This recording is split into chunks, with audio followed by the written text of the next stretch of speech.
Welcome to Truth Unto Godliness with your host Michael. Today we'll have a very special episode featuring our guest, first time on the channel, hopefully and God willing not the last, Erick Ybarra. Welcome to the channel, Erick, and thank you so much for taking the time to come on. Thank you, Michael. The pleasure's all here. I look forward to having this discussion with you. Yeah, so we have actually been chatting for quite a while, mostly on Facebook, and have had some very interesting, I think, and also, at least for me, very fruitful discussions, because every time you meet somebody who really knows their stuff, it necessarily challenges you to delve deeper into the topic. And I must say that every time we have discussed something, I have had to look at it more than once. So thank you for that, Erick. Oh, you're too kind. I appreciate that.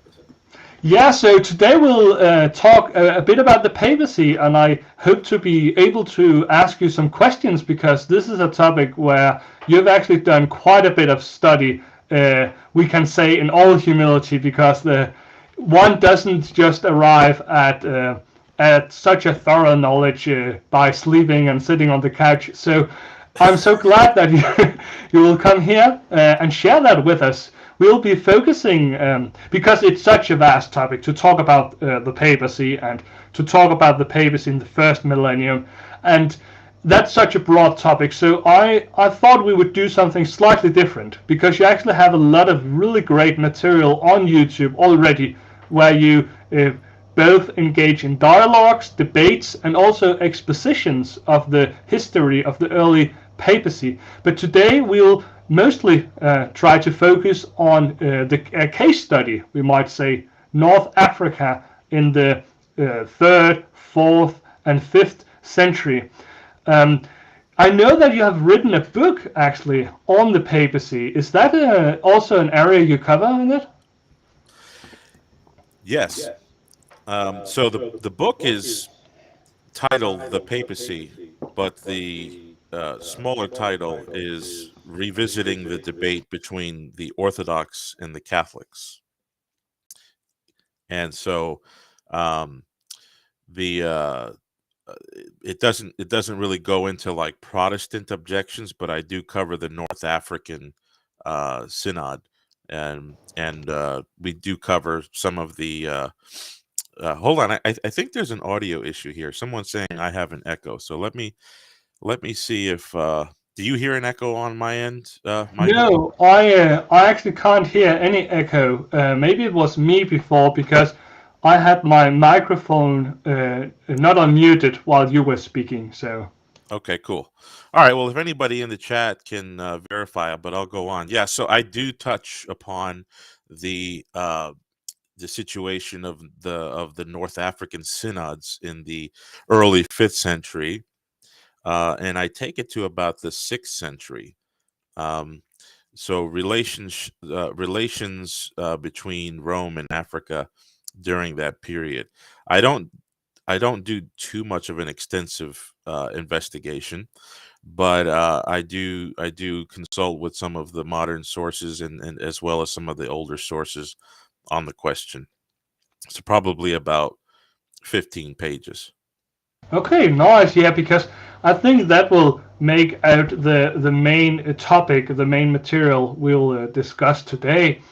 But before we actually begin talking about those things, I think it's important maybe to define, or at least shed some light on some of the important terms. So when we talk about the papacy, I mean, I have a good friend in Italy, Lorenzo he's called, and we can go and visit Lorenzo in Italy, and we can say hi to the Pope. He's there. He's in the Vatican, in that beautiful city. So he's there right now. Some people might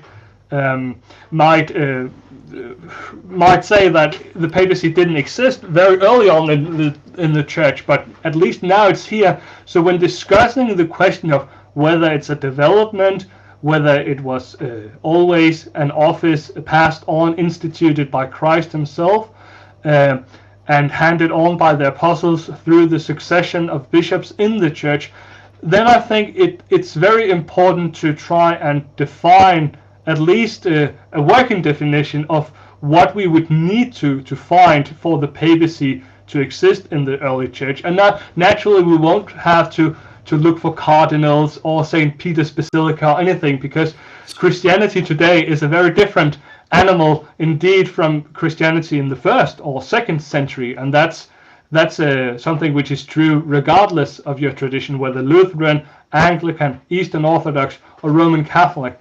But what do we mean? What do we denote when we talk about the papacy? And what would a sort of bare minimum need to be there in the early church?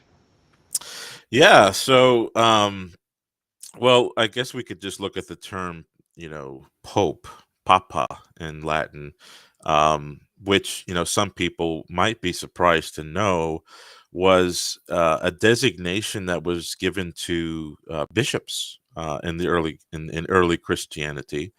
Now, in the English speaking world, we call our presbyters Father so and so.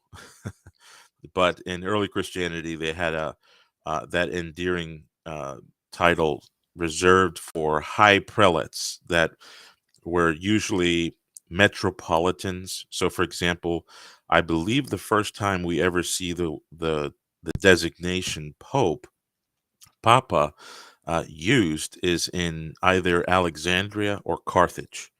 Um, the See of Carthage was an administrative center in the Roman Empire in Africa, in North Africa. So it naturally obtained this metropolitical status.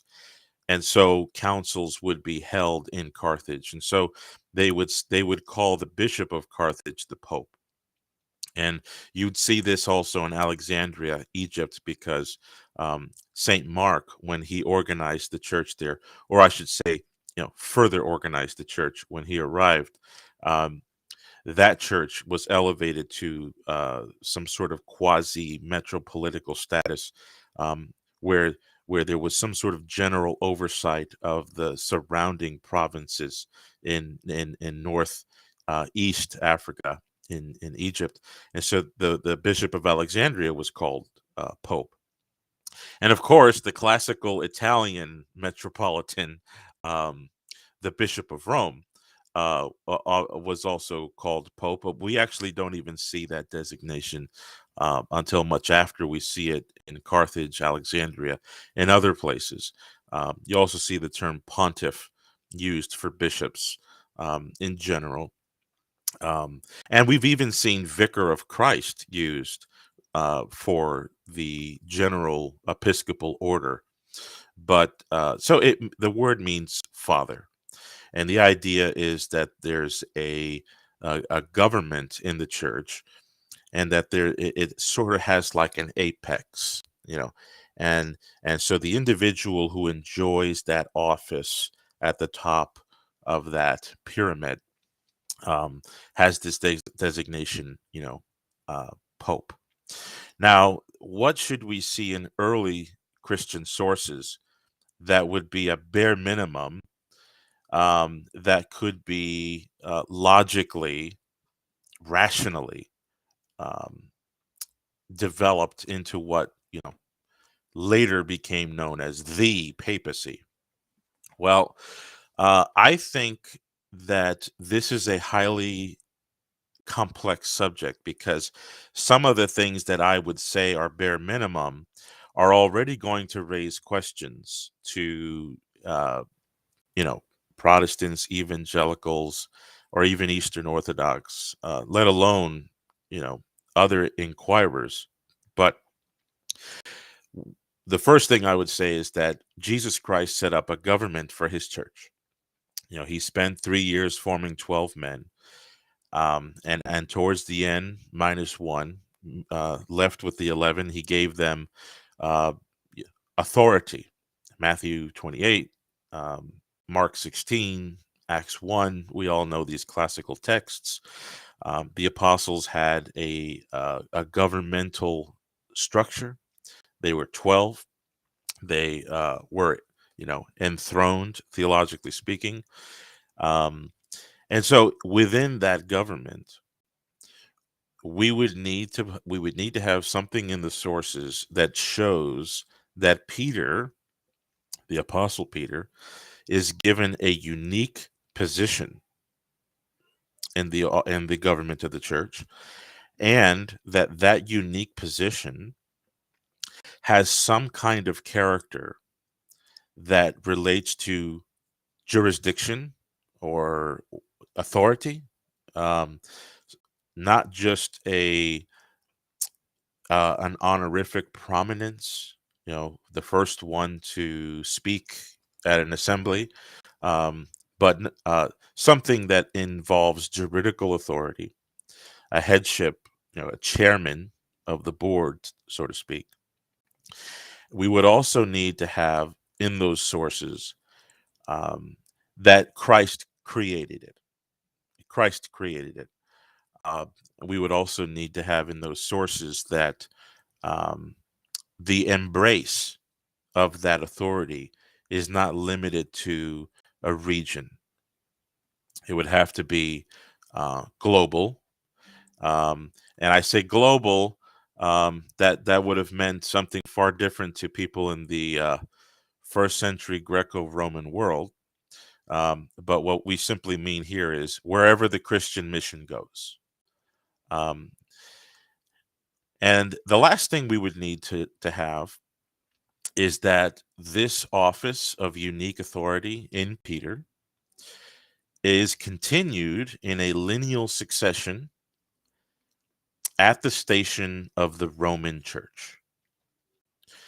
And that this station, by divine design, must exist with the church until the second coming of Christ.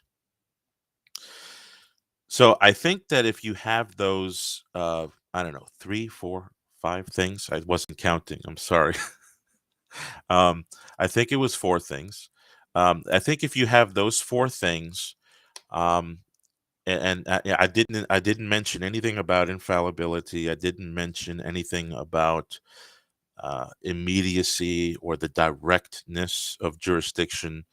I didn't mention anything about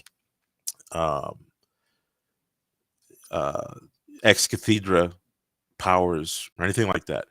But I do think that those 4 seeds are the bare minimum that would rationally unfold. And when I say unfold, we're talking about development, the development of doctrine. The development of doctrine is simply the belief that an idea has consequences. Maybe those consequences are not always known when the idea is first presented, but we have to be committed to living with the consequences of our ideas. And so I think those 4 ideas that I gave, if you fish in them long enough, you will see what we have at the First Vatican Council implied by them. Okay, yeah, that was very good. So the 4 major points, or the 4 hinges which let's say the office of the Bishop of Rome, or this Petrine office turns on, would be the divine institution by Christ, would be the global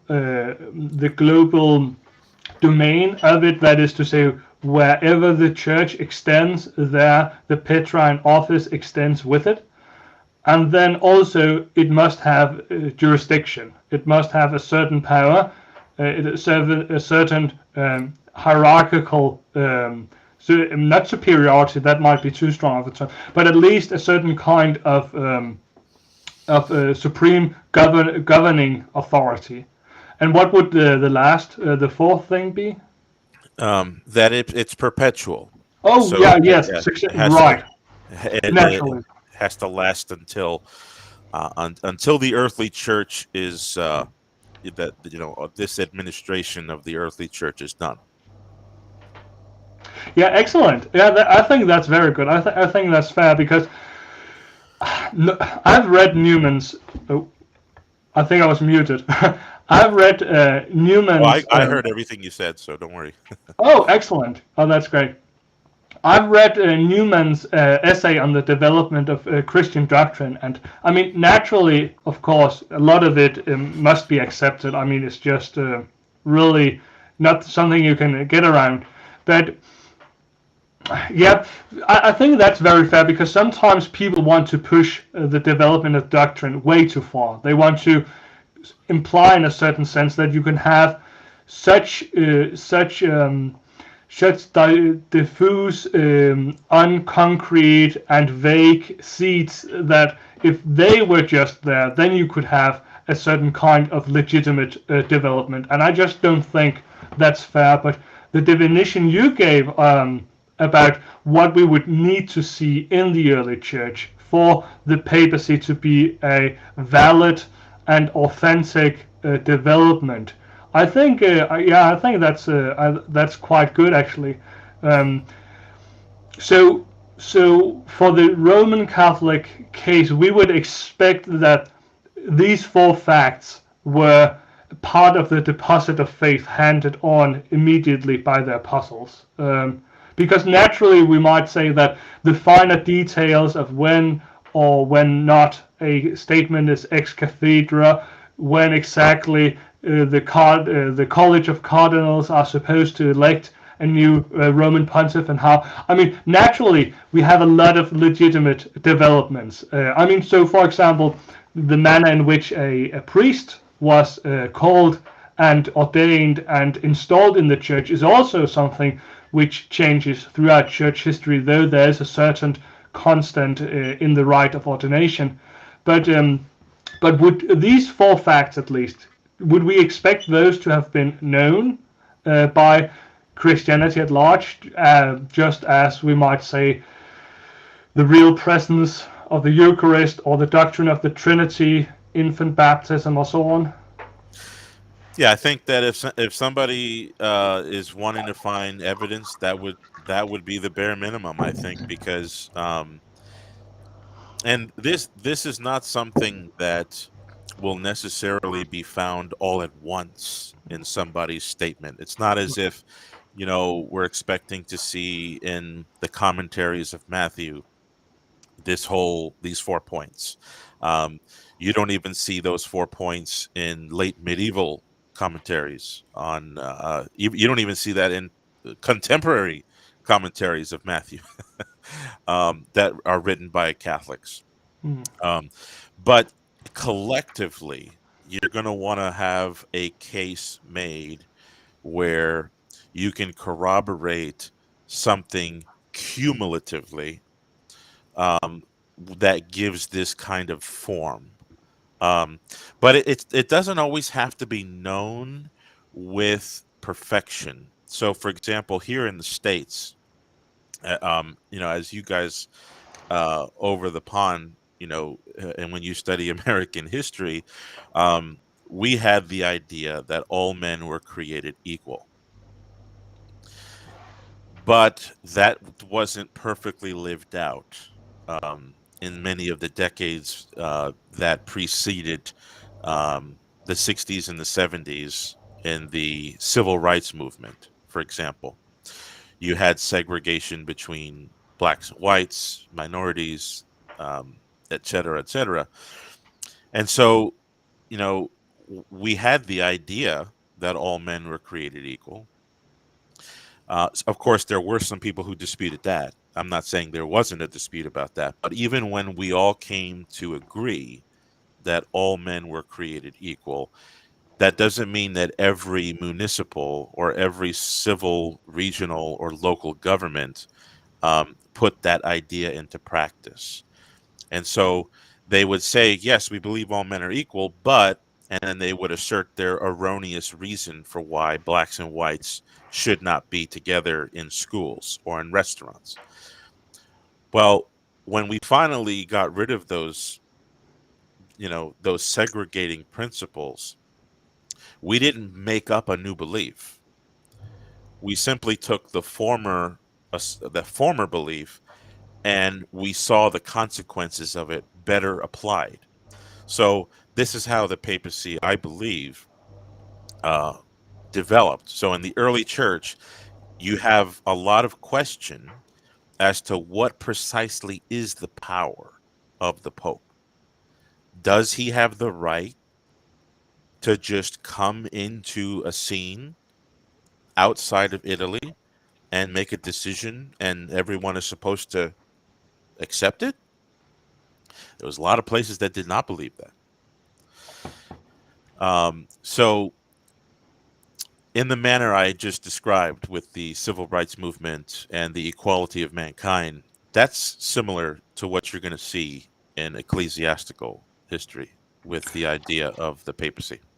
Yeah, to follow up on that analogy, I think that's a good analogy insofar that we have this concept, the equality of all men, being understood very differently by some. Some people think equality is wholly compatible with a sort of division between people, segregation. I think some of the segregationalists, I don't know what you would call Yes. that party, they had a phrase something like separate but equal or something. Right. Yeah. So they would pay lip service to the concept, namely the equality of all men, but just deny that it infringed on the equality, while the other side, of course, said to by force, by legal means, separating these communities, that is simply to ignore or to deny people their innate equality. So the concept here was understood differently. Would that also apply then to the papacy? So in our fourfold definition of the papacy, for example, when we talk about the global jurisdiction, the globality, well, the global reach, and the global extent, right, yeah, exactly, yeah, or the church-wide extent, maybe. When we have those two concepts, jurisdiction and global reach, then do you? Because I would see, is it your contention then that people accepted these concepts at least in some vague sense, but they discussed and they were in disagreement as to how to interpret them? Because I think, and maybe we'll get a bit more into that later, but because my contention would be that the concept was not really discussed as much as it was not known, and even when it was presented, it was rejected. At least I believe we will see in the case study of North Africa in the first half millennium. Yeah. So I think you have a mixture. The vast array of early authors, they don't always give us a symphony.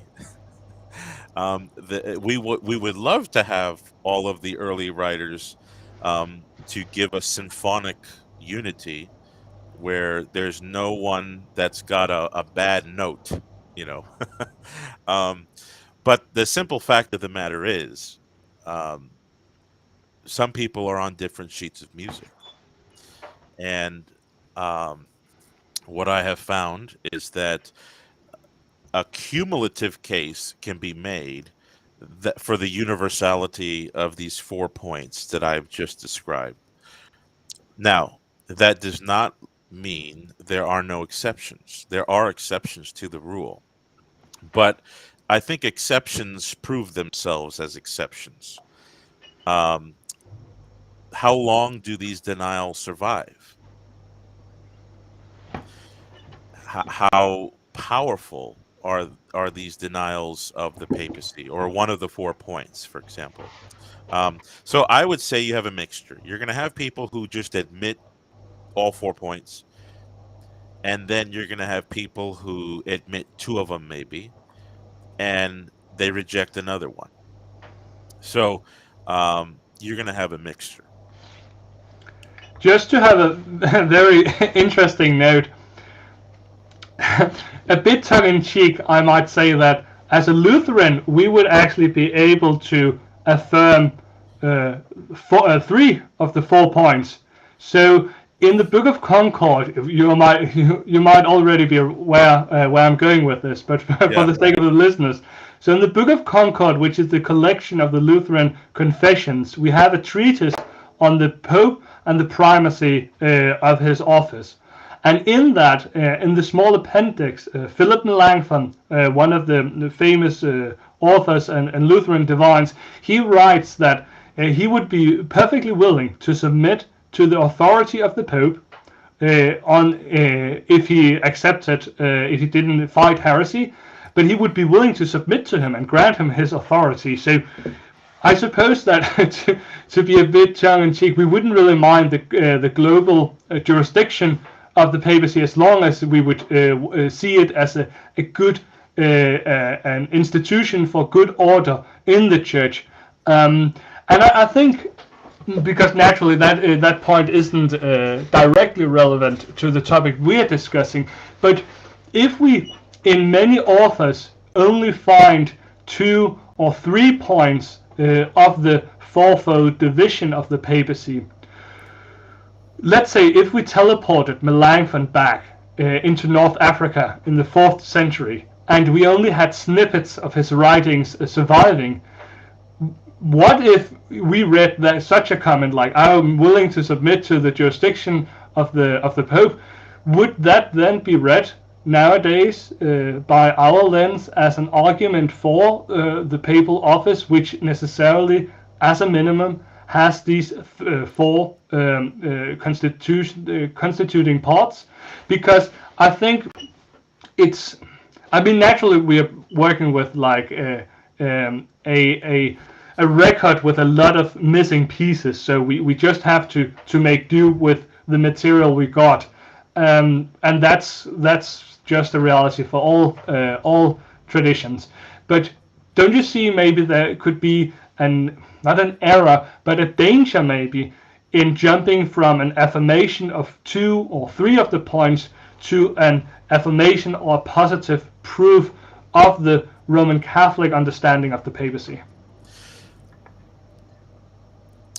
Yes, for 2 reasons. Well, I have a preliminary point and then my main point in response to that. I was looking for a book that I had that was a dissertation that was done by Archbishop Michael Miller, and he was going through all of the ecumenical dialogues that have taken place with Lutherans and Catholics and others. And he noticed this issue with Melanchthon and some of the reformers that, they would have been okay with having a papal structure. And there are some of them that were even willing to say, I'm not sure if, I don't recall off the top of my head if Melanchthon was one of them, but you have some of these guys that are willing to say that this Petrine government was based on divine institution. However, they did not infer from divine institution divine irreversibility. Mm. And so their conception, so we could, they came to agree, yes, divine institution. Well, when a Catholic hears that, they're like, well, wow, you're coming full circle. Well, they say, well, hold on a second. By divine institution, we do not mean to infer divine irreversibility. And all you need to do to reject the papacy is to attribute to it reversibility. And as long as you can get reversibility in there, then they can go home and have their drinks, But for Catholics, divine institution necessarily implies an irreversibility. So, for example, the divine institution of the office of priest.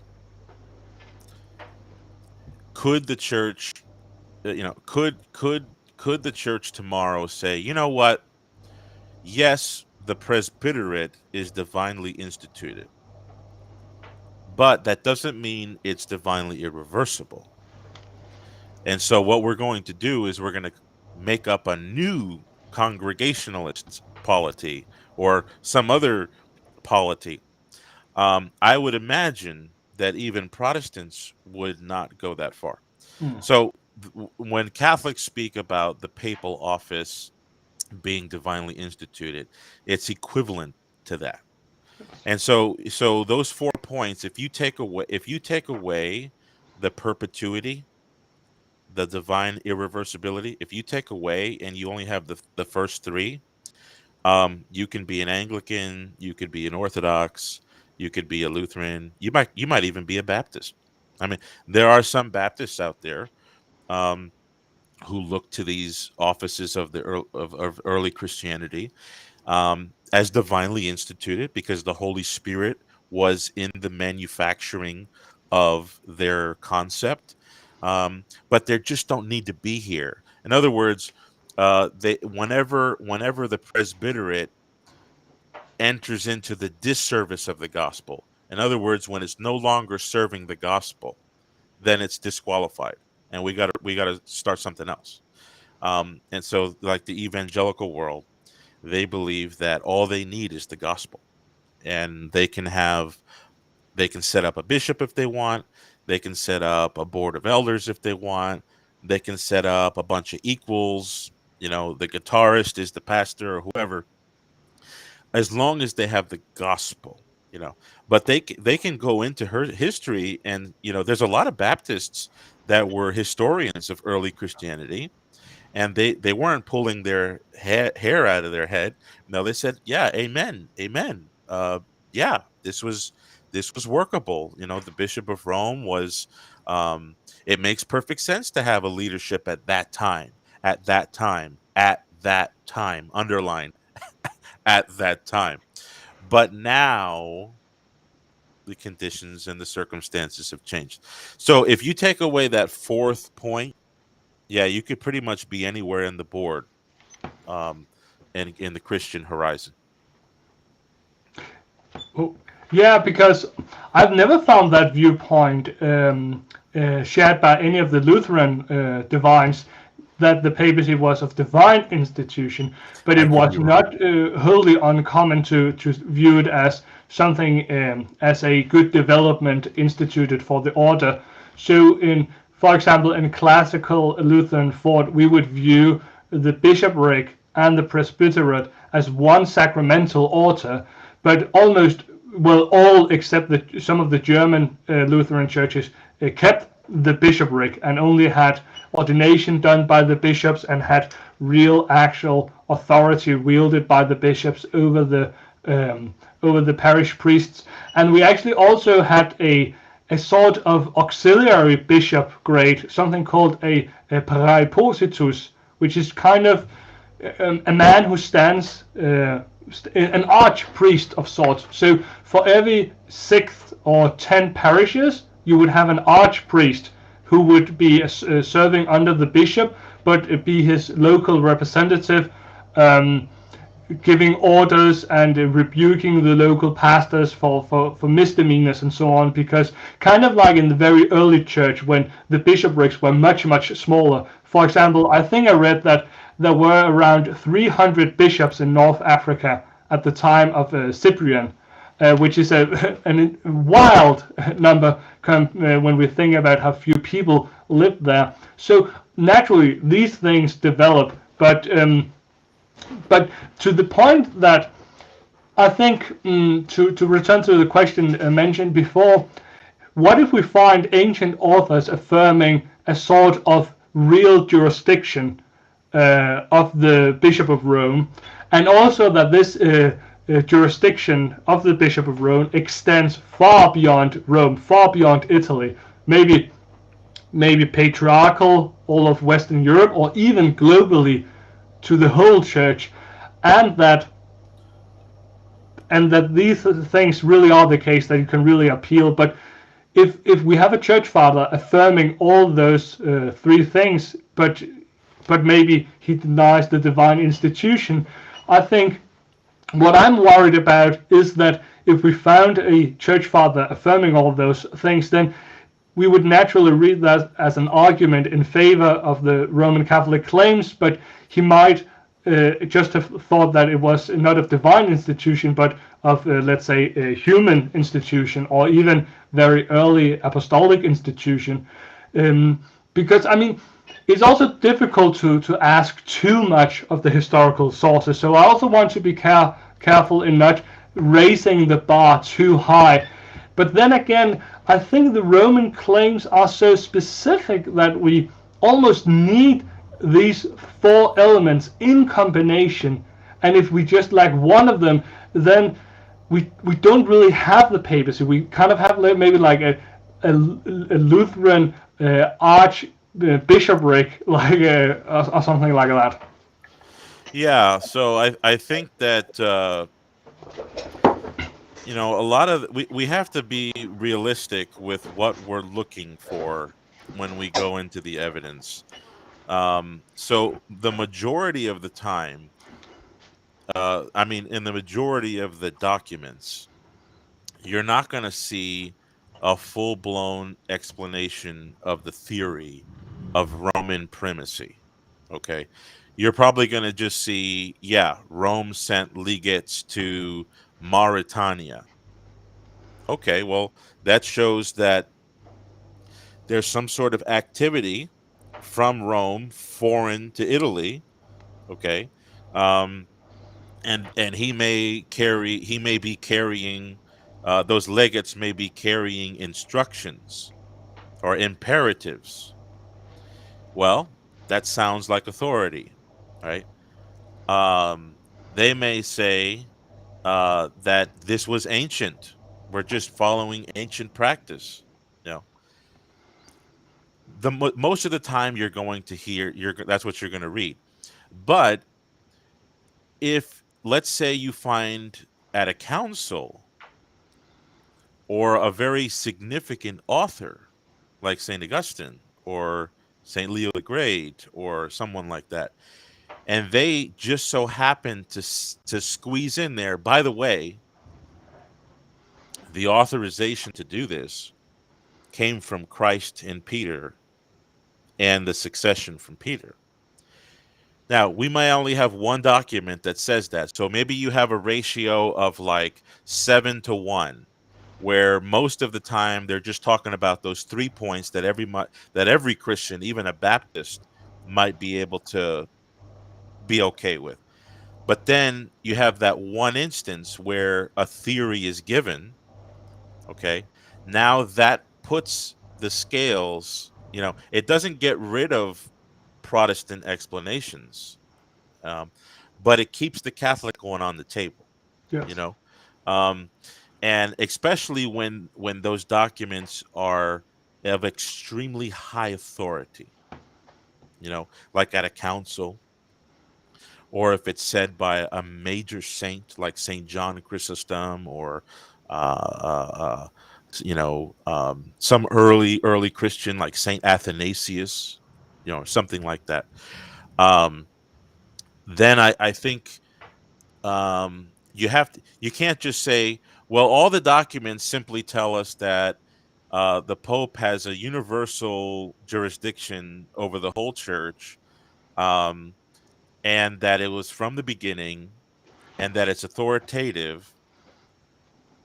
But we only have 2 or 3 documents that tell us it's from this divine institution in Christ and Peter, and act as if that is somehow um, a detriment or a subtraction, because we're not. It's not as if these historical sources are somehow proleptically answering our interview questions. Like, hey, what did you guys believe about the papacy, right? So what you're going to, even today, like today, if you go to the Vatican, most of the documents are not going to say, divine institution, Peter, the rock, divine perpetuity, divine irreversibility. So if a Lutheran were to be transported forward from the 16th century to, and he was given just 15 or 20 random documents from Rome to all of the foreign nations, he might be able to say, hey, given just these letters, I don't see the papacy. Yeah, I think that's a very good point. So I suppose the last prolegomena or preliminary remarks would be I think we would both agree on this. The vast majority of evidence and material we have from the ancient church is simply compatible with many explanations. So, for example, the vast amount of material we got from Cyprian, Augustine, you mentioned Chrysostom, and so on, would be wholly compatible with many different interpretations simply because they are too vague and too shorthanded. And naturally, that would not be any argument against the Roman Catholic position. It would simply be it would simply have zero evidential weight. And then there's this tiny minority of material, some of which I believe is incongruent, if not even very strong counter arguments to the Roman claims. And then naturally, there's also this small amount of material which posits positive real clear evidence for this fourfold composition of the papal office. And then the debate kind of have to come down to which explanation most adequately gives a coherent explanation which is compatible with these two extreme positions. Because, and I think this is a nice segue to look at the case of North Africa, which again, it must be mentioned, this is only a small subsection of the Christian world, and we are only looking in a very small time frame, a few centuries. So, and I also just have to admit, the reason why I bring this up is because I think this area and this time period especially presents some strong arguments against the papal claims. If Erick had asked me to come on his show and had asked me some questions about the ecumenical councils in the 5th, 6th, 7th, and 8th century, the tables might have turned the other way around, because I do believe there we see some stronger support for the Roman Catholic claims regarding the papacy. And I think maybe it would be helpful just for me to lay out why I think the case of North Africa provides some problems, because we do have, in the case of Saint Cyprian, who was the Bishop of Carthage, which was, as you mentioned, the metropolitan see, that is the most important bishopric and kind of the formal head of the North African Church, with its many bishoprics scattered throughout what is today Algeria, Tunisia, Libya, and so on. And there was a great theological controversy with regarding whether baptism was validly conferred outside the church. That is to say, if we had schismatics who were baptizing and they later converted and entered the church, were they really baptized? Was the sacrament of baptism able to be conferred outside the church? And Cyprian answered no. He said there is only one ark of salvation. This might be a later Donatist argument. The Donatist was a sect which kind of took many of the ideas of Cyprian and continued with those in North Africa. But they had this, what I think, quite interesting argument for this position, an allegorical argument. So they argued that since we have the Ark of Noah, which is a type of the church, there's saving water only within the ark, and the water outside the ark only brings death and damnation. So when the floods came and drowned, the waters outside the ark only brought death, but the water inside the ark, which the Noah and his family drank of, which was used for the animals and so on, it was only that water which was salvific. And then likewise, in the church, you only have the living water, the salvific water within the ark, that is within the church, and the water outside the church could not bring salvation. I just thought that was an interesting argument. But regardless of that, we both agree that that is the wrong position. So, but there was a battle on this topic, with this really fundamental and important topic of the very sacrament of salvation, which leads you into the church, which regenerates you. And there was this huge controversy. They even held a council in Carthage under the presiding under the presidency of Saint Cyprian, where they approved of Cyprian's position. And Pope Stephen, the then Bishop of Rome, disagreed and tried to correct this misunderstanding. And we see that Cyprian, he refused to bow down. He thought that Bishop Stephen was wrong, and the North African bishops actually supported the claims of Cyprian. And they held a later council in which they, in one of the canons or one of the acts of the council, stated that we cannot approve of any bishop setting himself up as a bishop of bishops. And while they didn't mention Pope Stephen by name, then it was, I think, just to say that reading between the lines, this was very clearly directed at Pope Stephen, who tried to intervene in what the North Africans saw as an internal question far beyond the jurisdiction of the Bishop of Rome. And my question then is, because naturally, I mean, we will both affirm that many of the church fathers erred on some points, because naturally they didn't get all the things right. But if you have a whole council of a whole part of the church affirming what is a clear denial of the jurisdiction of the Bishop of Rome, I think this is one of the cases where we have a strong, at least a lot of weight on the opposite side of the scales.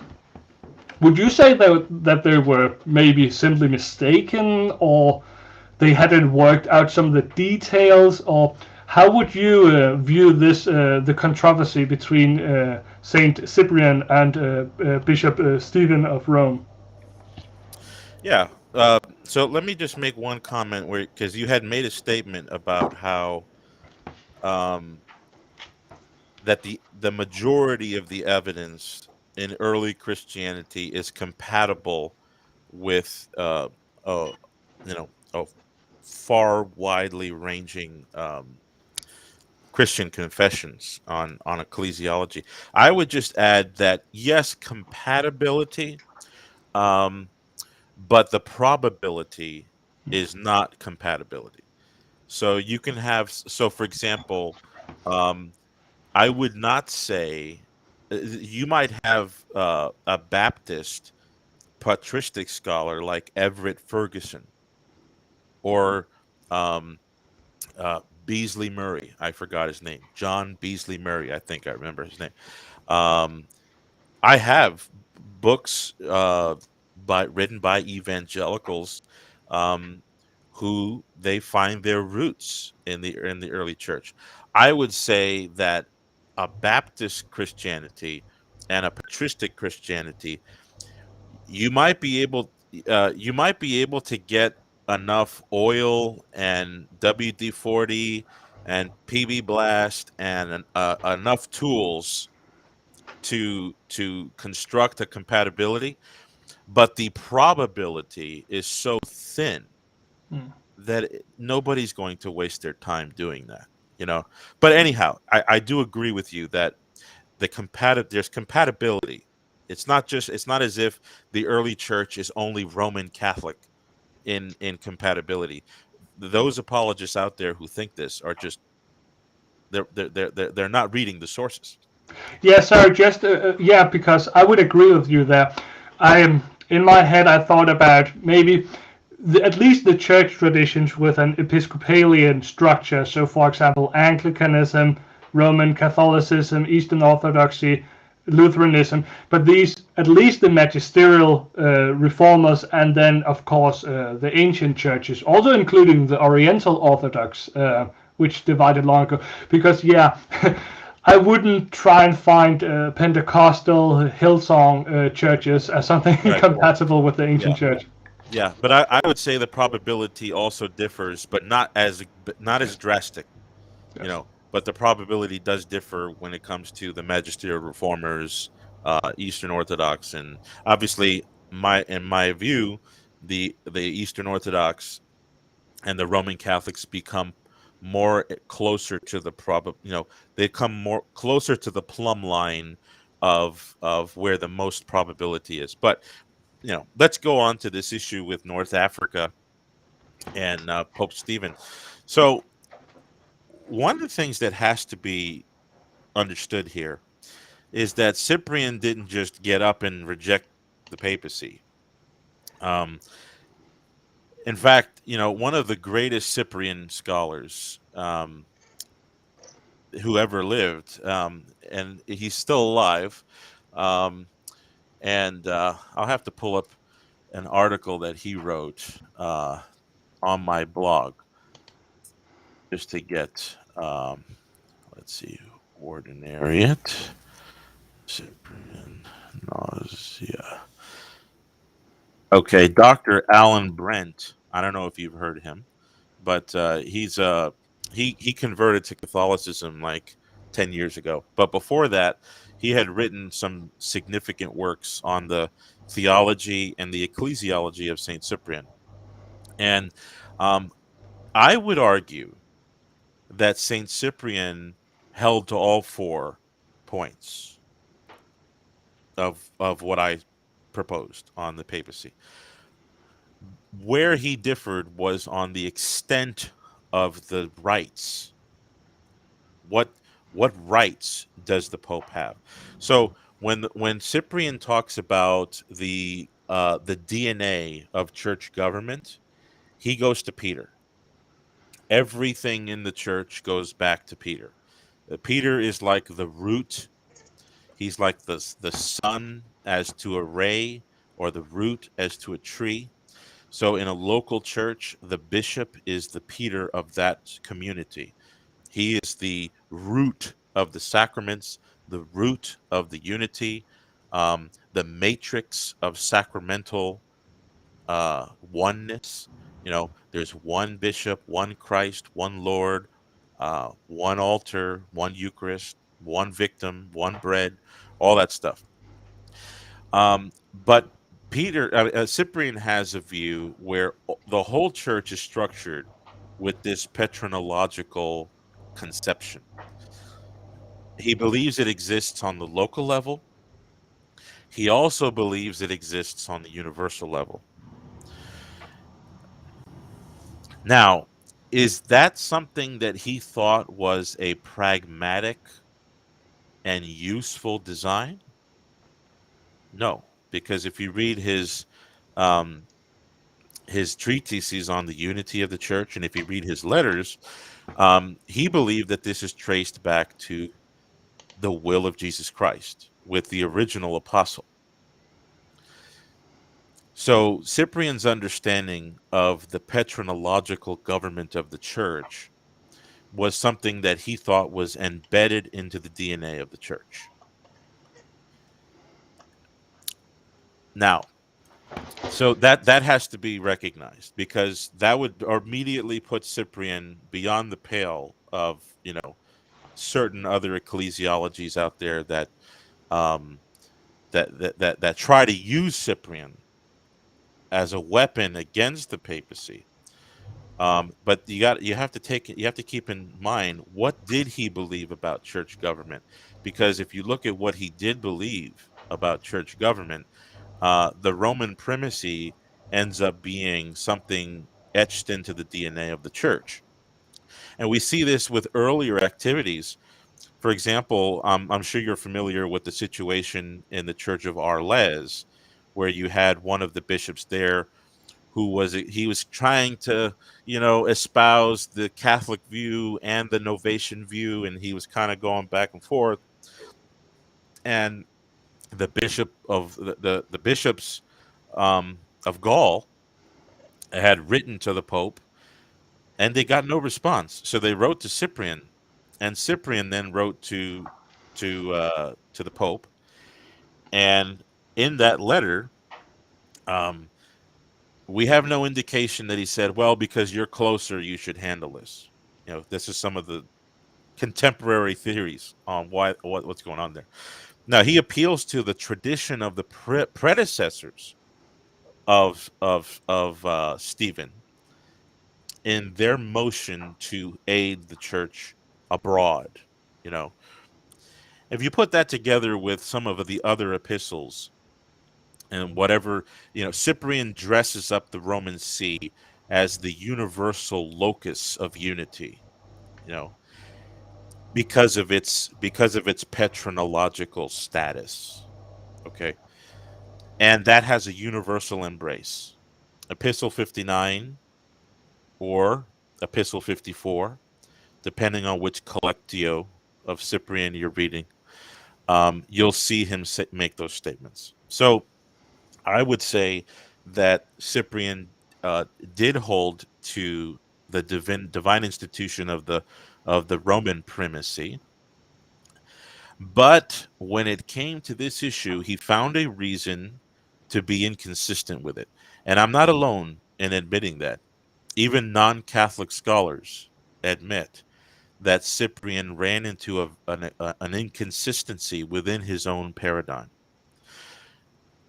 And so you do have the local church, the local African council in Carthage, 257, where they get up and they said what you said.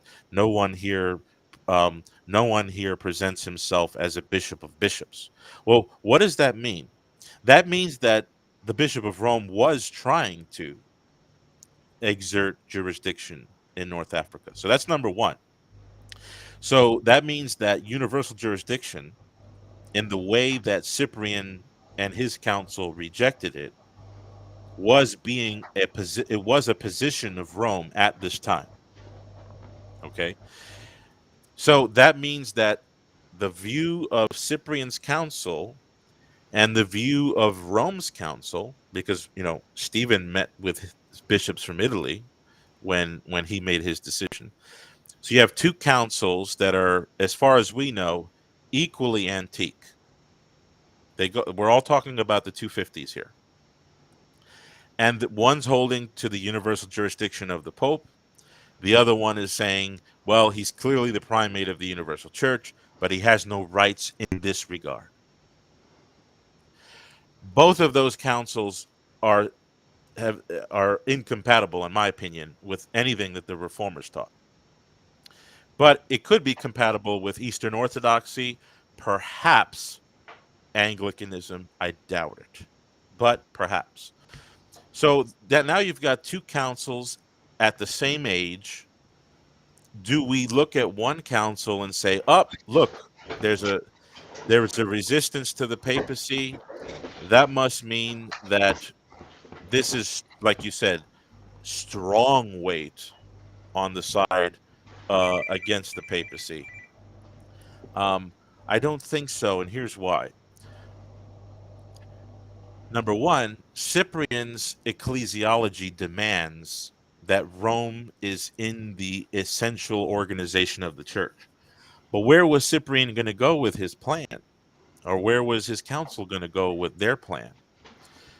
Probably not very far. They're going to have to tweak that theory so that Rome is somehow subtracted, maybe indefinitely, because that's what the Donatists had to do. In fact, that's a whole nother story. But the Donatists had they went through a struggle where they had to figure out how to subtract Rome from the essential constitution of the church. They thought they did it, and they thought they were successful. Was this Cyprianic council a precursor to that? Probably. But I think that's one thing to consider. The next thing to consider is that Cyprian and his council, their theory didn't survive because they posited they didn't just reject the Roman primacy. They also posited, so they negated Stephen's jurisdiction, but then they posited that each bishop within his own domain is free from judgment in this regard, and he will only have to answer to Christ on the day of judgment. Well, that's awfully inconsistent for Cyprian and his council to come up with, because when it came to the matter of Novatianism, well, no, Cyprian had no problem with the Bishop of Rome forcefully going into other areas. But what difference is there between the Novatian issue and the baptism issue? They're both crucial problems. Novatian, in fact, some of the Novatians said, okay, well, we can give them absolution on their deathbed. Most of them said no, that if they committed certain serious crimes, post-baptismal crimes, they can't ever come back into the church. Well, that's an egregious error. You and I would agree.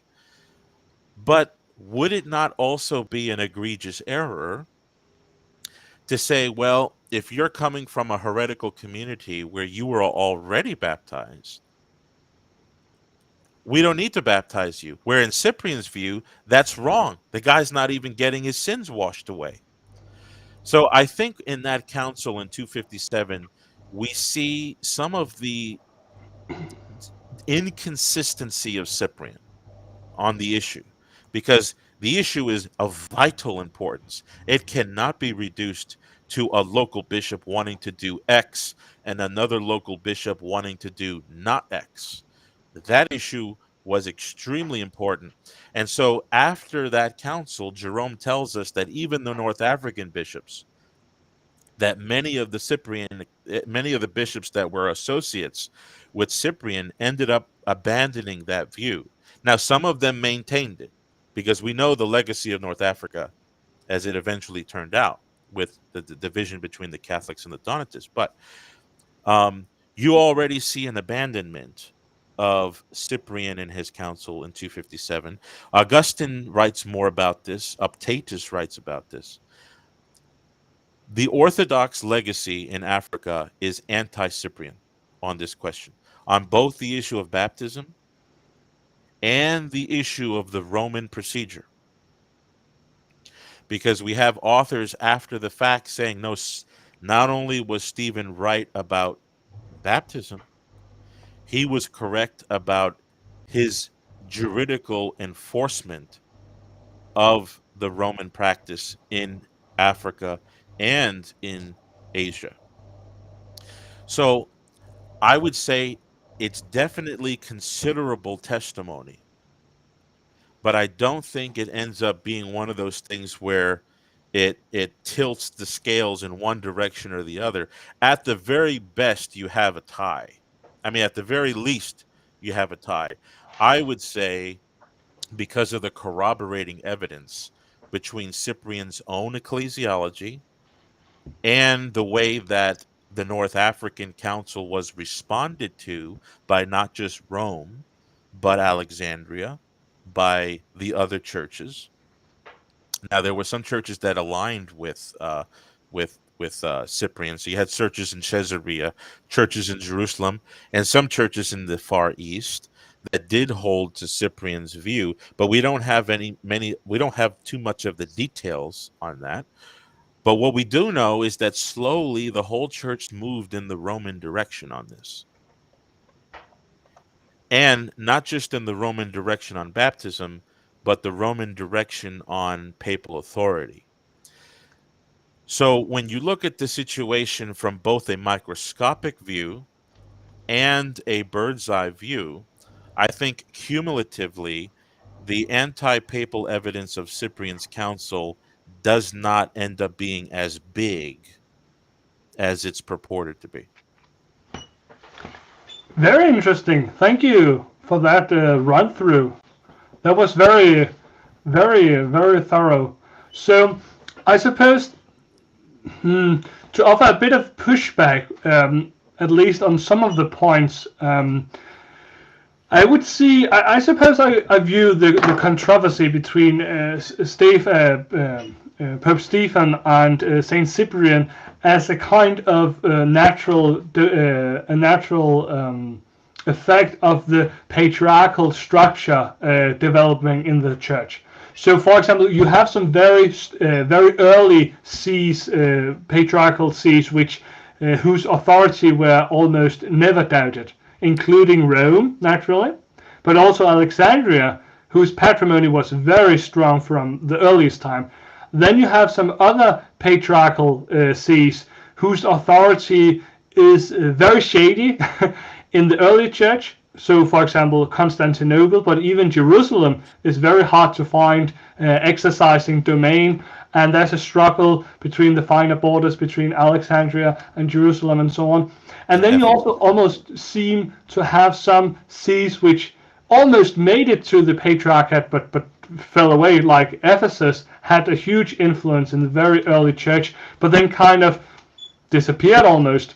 So, and as you already are aware, North Africa was really the bed of Latin Christendom, Tertullian, Cyprian, and so much of this highly developed part of the Roman Empire gave the bed for a very strong Christian center to develop in Tunisia around Carthage. So when you have strong regional churches fighting for the supremacy, at least in jurisdiction, it was not as if they saw themselves as different churches, but when trying to hash out the finer lines of jurisdiction between these hierarchs, that is the metropolitan of Carthage and the bishop of Rome, I would view this mostly in the context of the development of the patriarchy. And I tried to find some Roman Catholic historians prior to our debate to go through some of their comments. As you know, I'm a farmer, so I have a lot of time for audiobooks while I work outside. Right. And there was, I'm not sure if you're familiar with him, but John O'Malley is a professor in church history. He was educated at Harvard University and is the president of the American Catholic Historical Association. Oh, you have one of his books? No, I have a couple of books by him, so I just want to pull out just in case. Yeah, and he mentions how, for example, he writes that Cyprian did not acknowledge any sort of carte blanche authority of the Bishop of Rome. And you also have some other, I mean, granted, these are newer scholars, and I think it's fair to say that all traditions, there's kind of a discontinuity between the classical way of doing history and the more modern history. So just for fairness, I want to put that out there. I've only been looking at more modern historians. But he explicitly says that Cyprian did not affirm any carte blanche authority of the Bishop of Rome. And I think this, at least looking from a Protestant perspective, because naturally I also have a larger frame of interpretation I need to fit these evidences in, rather than just trying to poke holes in the Roman Catholic interpretation. So when looking at this and noting that Cyprian has such a strong emphasis on the doctrine of the Petrine See being present within all the episcopal sees, that is to say that in a certain sense any bishop would be the successor of Peter, and any bishop would have the keys of the kingdom of heaven, then it kind of seems to me that we have, for example, we have two editions of his book on the unity of the church. And I will grant that in the first edition, he really sings the praises of Rome high. That is not something one can easily deny. But it kind of at least seems to me that maybe he would be fine with a kind of patriarchal system where Rome would subsume maybe Gaul and Italy under its jurisdiction. And then Carthage would have North Africa as its jurisdiction. And then it was only when Bishop Stephen tried to subsume North Africa under his jurisdiction that Cyprian kind of had to tone down, so to say, his high view of Rome.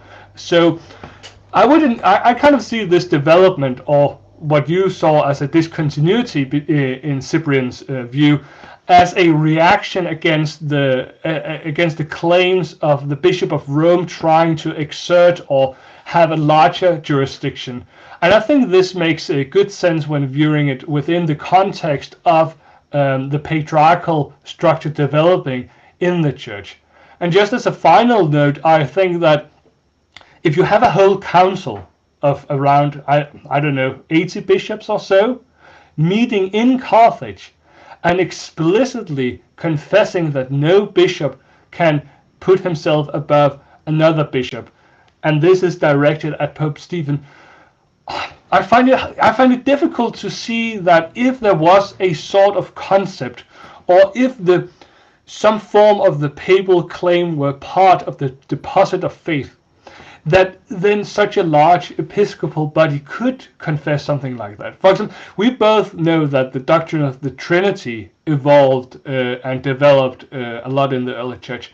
But I mean, we would never imagine that, for example, we could have a council in the 2nd century where they denied the divinity of the Holy Spirit, for example. I mean, we can have councils passing in silence about the divinity of the Holy Spirit, for example, at Nicaea, but going out to deny it would be, I think, that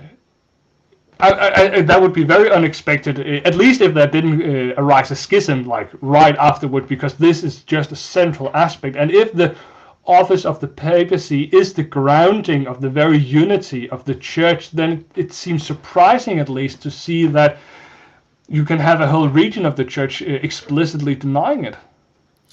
Yeah, there's no question. It is very surprising. And, were it not for these other facts, I would say that it's powerful testimony against the papacy. But here's the thing, you've got this council that holds this view, but then you've got the Roman council that holds another view. So what scholar out there is saying, I find it difficult to believe that a Roman council of, I don't know, let's say 40 bishops, just to, undercut.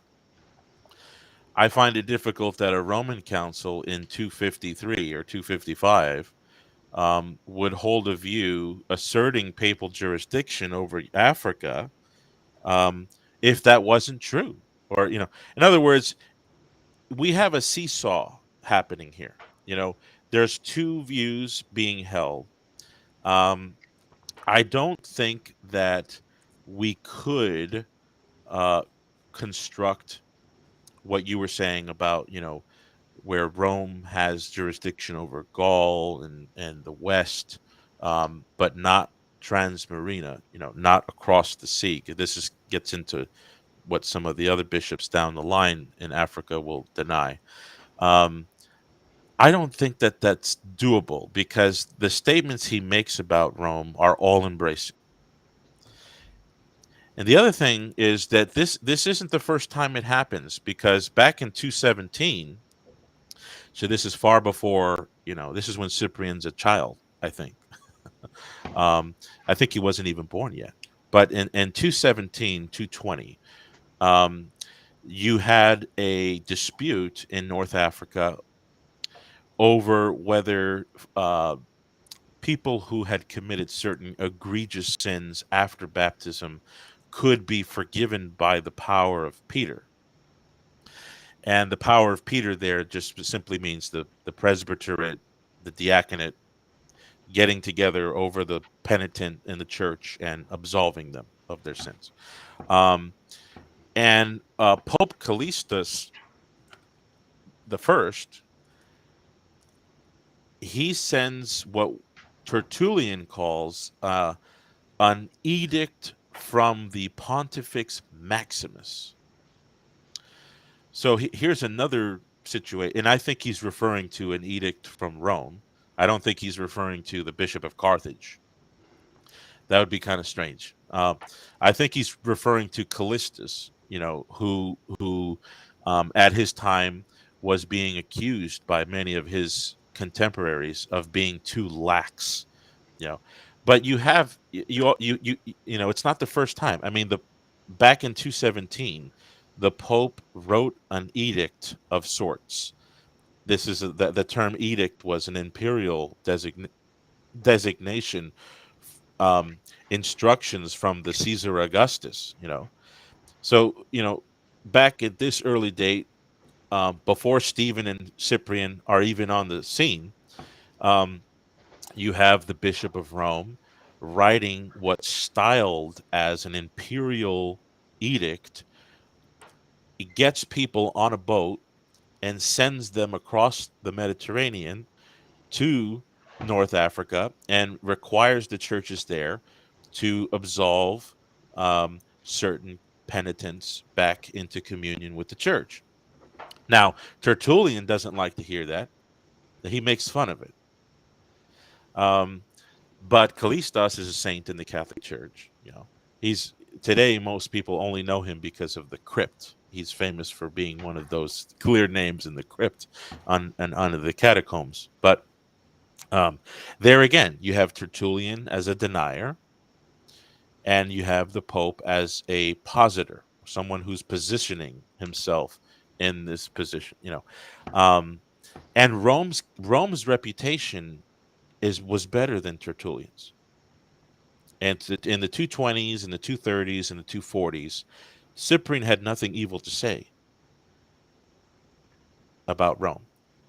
And Rome had been doing this. In fact, there was a dispute earlier in the career of Cyprian where he actually accepted the idea that two Spanish priests, I want to say they were priests or bishops, I can't remember, but they appealed to Rome because their churches had deposed them. Cyprian actually gets involved and overturns it, but that's a whole nother story. It has nothing to do with overturning Rome's authority. But we see Rome getting involved authoritatively, and Cyprian is well aware of that. When it came to the Novatian issue, he had no problem with that.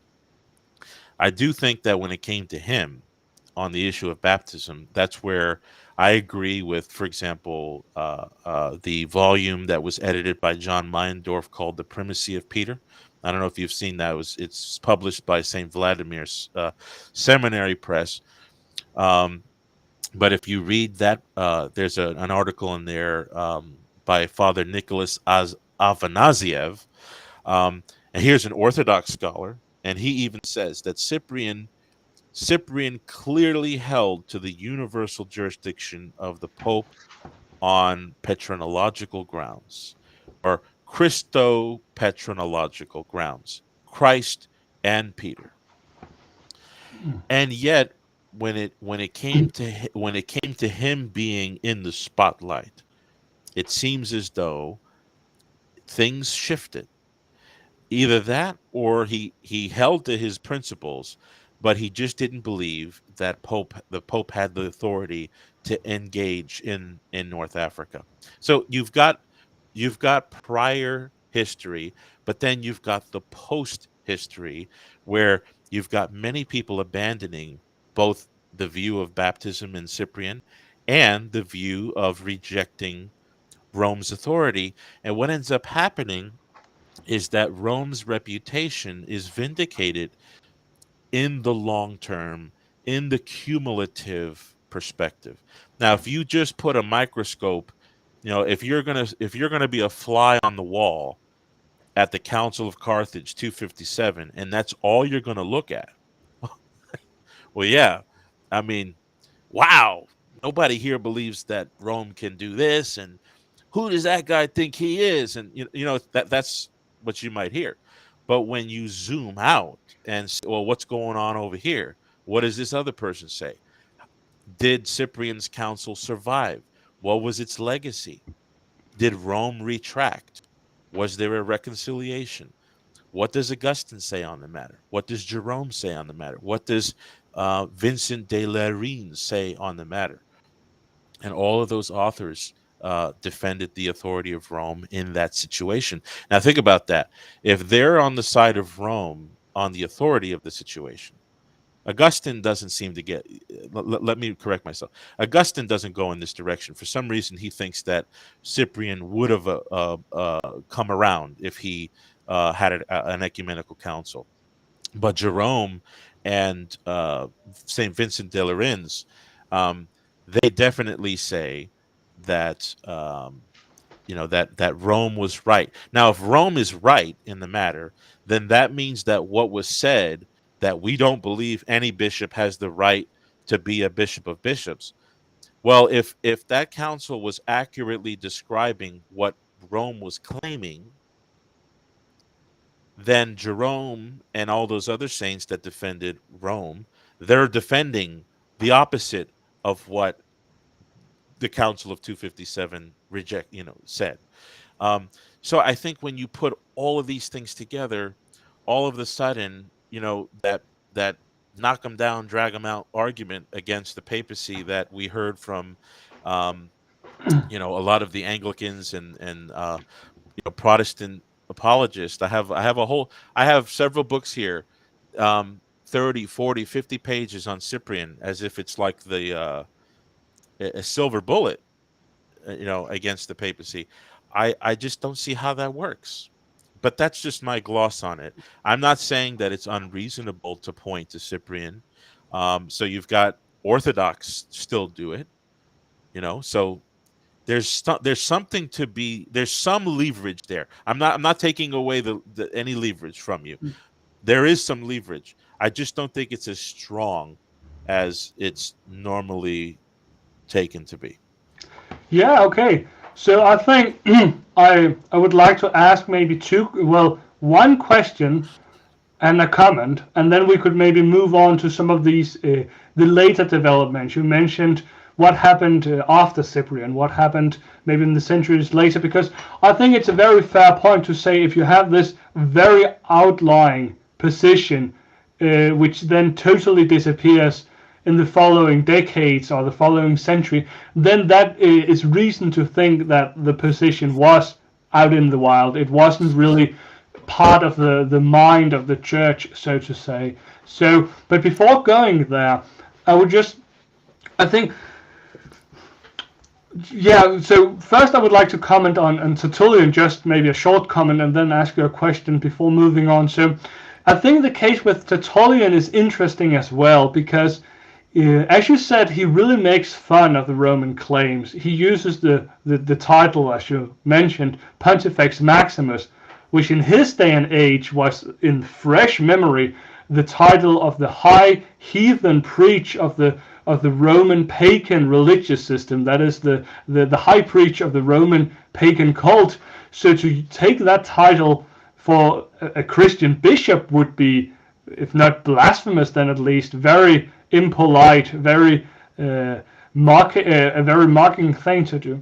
And secondly, as you mentioned, he uses the term edict, and I mean, naturally, it's difficult to sometimes to hear the tone and mannerism in which ancient literature is written, unless you have read like a ton of first, second, and third century. It's difficult to get their sense of humor, their sense of irony, and so on. But I do think here we have a very negative and a very mean-spirited Tertullian kind of mocking the Roman claims. And I think that leads to my question then, because if we have two hypotheses for how we are to interpret the historical data here on the ground, and one would be the Roman Catholic paradigm, namely we do have, let's say, the papal office as part of the deposit of faith.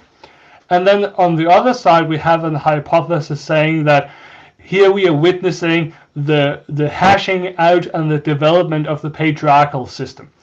Then I think what is more likely to see, for example, if we have Rome, like the Bishop of Rome and the Bishop of Carthage, the Bishop of Constantinople fighting over jurisdiction in Thrace, for example. I mean, right. that would be natural to see that we need to figure out where do we draw the borders between these patriarchal seats. Then if you had a council in Thrace saying either saying like we wish to belong to Constantinople as the tradition has always been, or we wish to belong to Rome as the tradition has always been, I mean, that would not really be evidence either way. But I do think on the Roman Catholic paradigm, if you have a region not just trying to hash out which patriarchal area to belong to, but denying what would, on the Roman Catholic interpretation, be a part of the deposit of faith, then that is like much less likely than, for example, two patriarchal sees trying to figure out, okay, should Spain belong to Carthage or should it belong to Italy? I mean, that's a fair discussion. But if the idea or the concept really existed that the whole church, in a certain sense, naturally, in a certain sense, belongs to the jurisdiction of the Bishop of Rome, then I find it difficult to explain why a large part of the church would deny this part of the deposit of faith. But if we have this more patriarchal interpretation, then it just seems natural that you would have bickering and fights and have the, for example, have Cyprian trying to listen to the complaints from some of the clergy from Spain, or have the Bishop of Rome trying to send edicts down to North Africa to exercise his authority. I think that would be expected on the patriarchal development scheme, but having a denial of the deposit of faith, in a sense, I mean, again, this is not a silver bullet, naturally. I mean, it's not like the papacy stands or falls on this issue of Cyprian, naturally. But in all honesty, I do think this is more difficult to explain if it really was part of the deposit of faith. I would see it on par with maybe denying the divinity of the Holy Spirit or something. Well, it's interesting. A lot of the things you're saying here are absolutely reasonable. So don't let anybody take that away from you. Your observation here is apt. However, we have disputes we had disputes over all 4 points of what I said is the bare minimum deposit. You have disputes even within the Gregorian reform, not just between the Greeks and the Latins. I'm talking about the Latins versus the Latins. You have disputes between different canonists on just precisely what kind of jurisdiction Rome has. Can Rome adjust canon law? There were canonists that all the way to the 13th, 14th century that did not believe that the Pope could make changes to canon law, even on issues of discipline. In the Council of Florence, this was, you had people debating on. They didn't debate on any of those 4 points I mentioned, okay?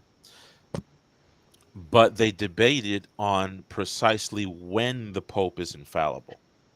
So they rejected the idea that the Pope could make an ex cathedra statement on his own.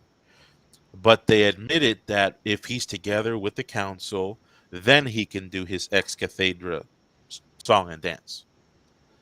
And then it will be infallible. Okay, that's not a very massive difference. I mean, it's a big difference, but it's not the kind of difference. It's because what you see from some of the Orthodox and Protestant historians. They go into this controversy of conciliarism. For the listeners, if you are interested, you could probably spend 700 years studying this topic. It's so vast, okay? Yes. But conciliarism was just as tense as this North Africa versus Rome contention. But it's on issues that are very microscopic. So everyone believes the papacy. Nobody at the University of Paris denies the papacy. Nobody none of the Germans deny the papacy. None of the French deny the papacy. None of the English deny the papacy. What they deny is that this very particular issue of ex cathedra. Okay, so what you have there is not Baptists versus Papists. What you have there is not even Orthodox versus Papists. What you have there are Roman Catholics. They're all Roman Catholics. The side that eventually won out was the Pope does have the power to teach ex cathedra, even without a council. Okay, so that was a dispute, all the way up until the 19th century. Today, there's a debate on the extent of papal authority as it relates to prior dogma. That's not been handled very adequately. So right now you have an issue with it within the Catholic Church, theologian versus theologian. So in other words, I understand what you're saying, where it's like, man, we should just see everybody in one symphony. The violinist is doing his thing, the pianist is doing his thing, and everybody's just getting along. But that's just not it's never been that way. And Right. the reason why it's never been that way is because we might agree that we're looking at a tree, but we might disagree as to how old the tree is. So you can always have a dispute, even when there's 99% agreement. So you're never going to get perfection, I think. I think that's fair.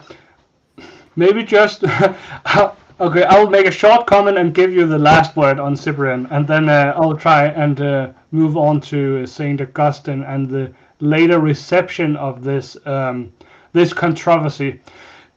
Because I will grant. I mean, I don't need to find a symphony because that is just putting the bar way too high. I mean, and speaking as a Lutheran, I mean, if I demanded like a Lutheran symphony from the ancient church, then I mean, I'm not going to hear any music then.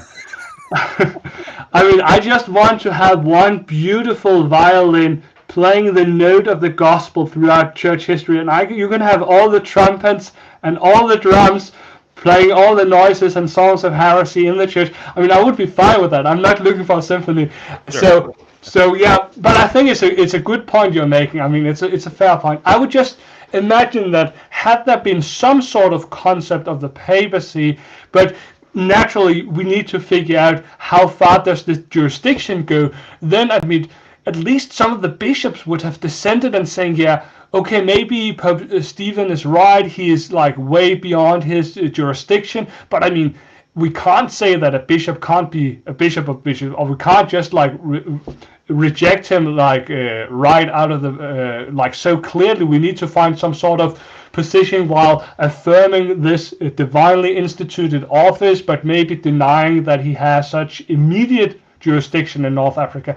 But I just think we see like the strongest possible rejection of any kind of jurisdiction in North Africa and the Council. That's my view. I will give you the last word on Cyprian, and then maybe we can discuss a bit of Saint Augustine. Yeah.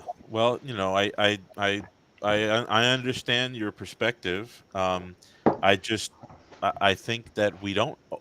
I mean, Jerome says that those bishops did not maintain that view to the end. So Jerome in letter 22 says that even bishops within that council ended up abandoning it. But my basic point is that the significance of that is minimized in light of the surrounding competition. I think the papal competition won, is basically what I'm trying to say. But I don't want to take away from that council. Okay, that council's in the record, and I think Cyprian was being inconsistent. I have non-Catholic scholars across the board that recognize Dr. Alan Brent when he was an Anglican, Father Nicholas Afanasiev. I want to say Father Alexander Schmemann.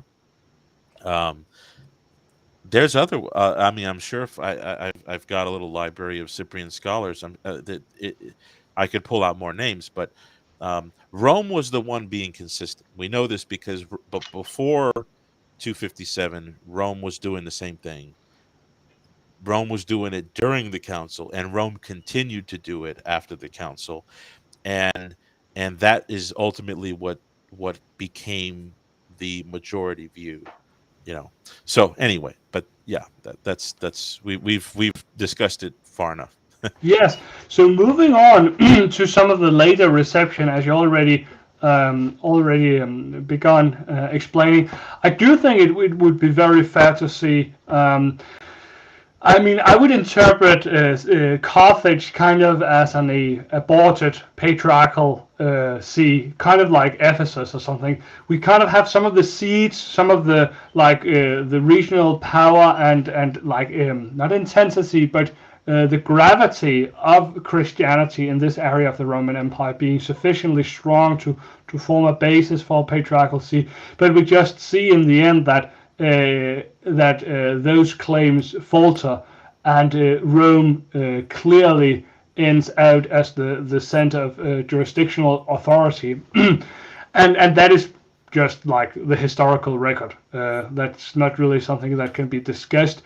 But my point then, looking at the 4th century, and especially during the career of St. Augustine, because I mean, I must just be honest, he's the church father I'm most familiar with. He's the one I have read the most and studied the most. So a lot of my comments here will be heavily biased towards Augustine's perspective. But looking at this later reception then of the controversy, I do think we see the same viewpoint lingering on, so to say. You already mentioned the term transmarina prior, because we do have a lot of later councils meeting both in the 380s and then in the first decades of the 400s, which have canons saying that we can deny communion to any clergy member who tries to bring his appeals out of Africa. He can use the appeal system of Africa, go to the bishop, and then go to like a council of bishops, but he can't take his claims out of Africa. That is grounds for excommunication even. I think this is the Cyprianic legacy, so to say, lingering on, namely that there is a kind of autonomy, a strong sense of autonomy within the North African Church.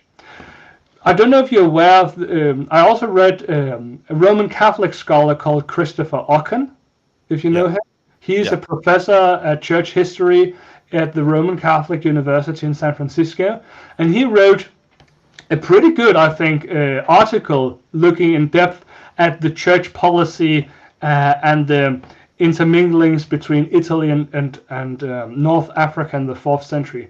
And he says that it was pretty much, because I mean, he's also a modern scholar, and as I said, there's a kind of discontinuity between the traditional and the modern way of doing things. That's not only the case with Roman Catholic historians, that's also the case across the board. So, having noted that for the sake of fairness, I do think his interpretation of the communication between Italy and North Africa borrows a lot of support to this patriarchal development theory, because he notes how it seems to be how North African appraisal and even support of Italy is contingent on gaining influence in theological controversy. So, for example, during the Pelagian controversy, the North African bishops are very keen in gaining the judgment of the Roman See on their side, so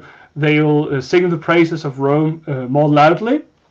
But he says that when it really comes to shove, when there really is a question where Rome wishes something that the North Africans do not wish, then they insist on their own autonomy, and that expresses itself both sometimes in North Africa just plain out ignoring the decrees and requests of the Roman bishop, but also in some of these conciliar canons where any sort of appeal to the Roman See is explicitly denied.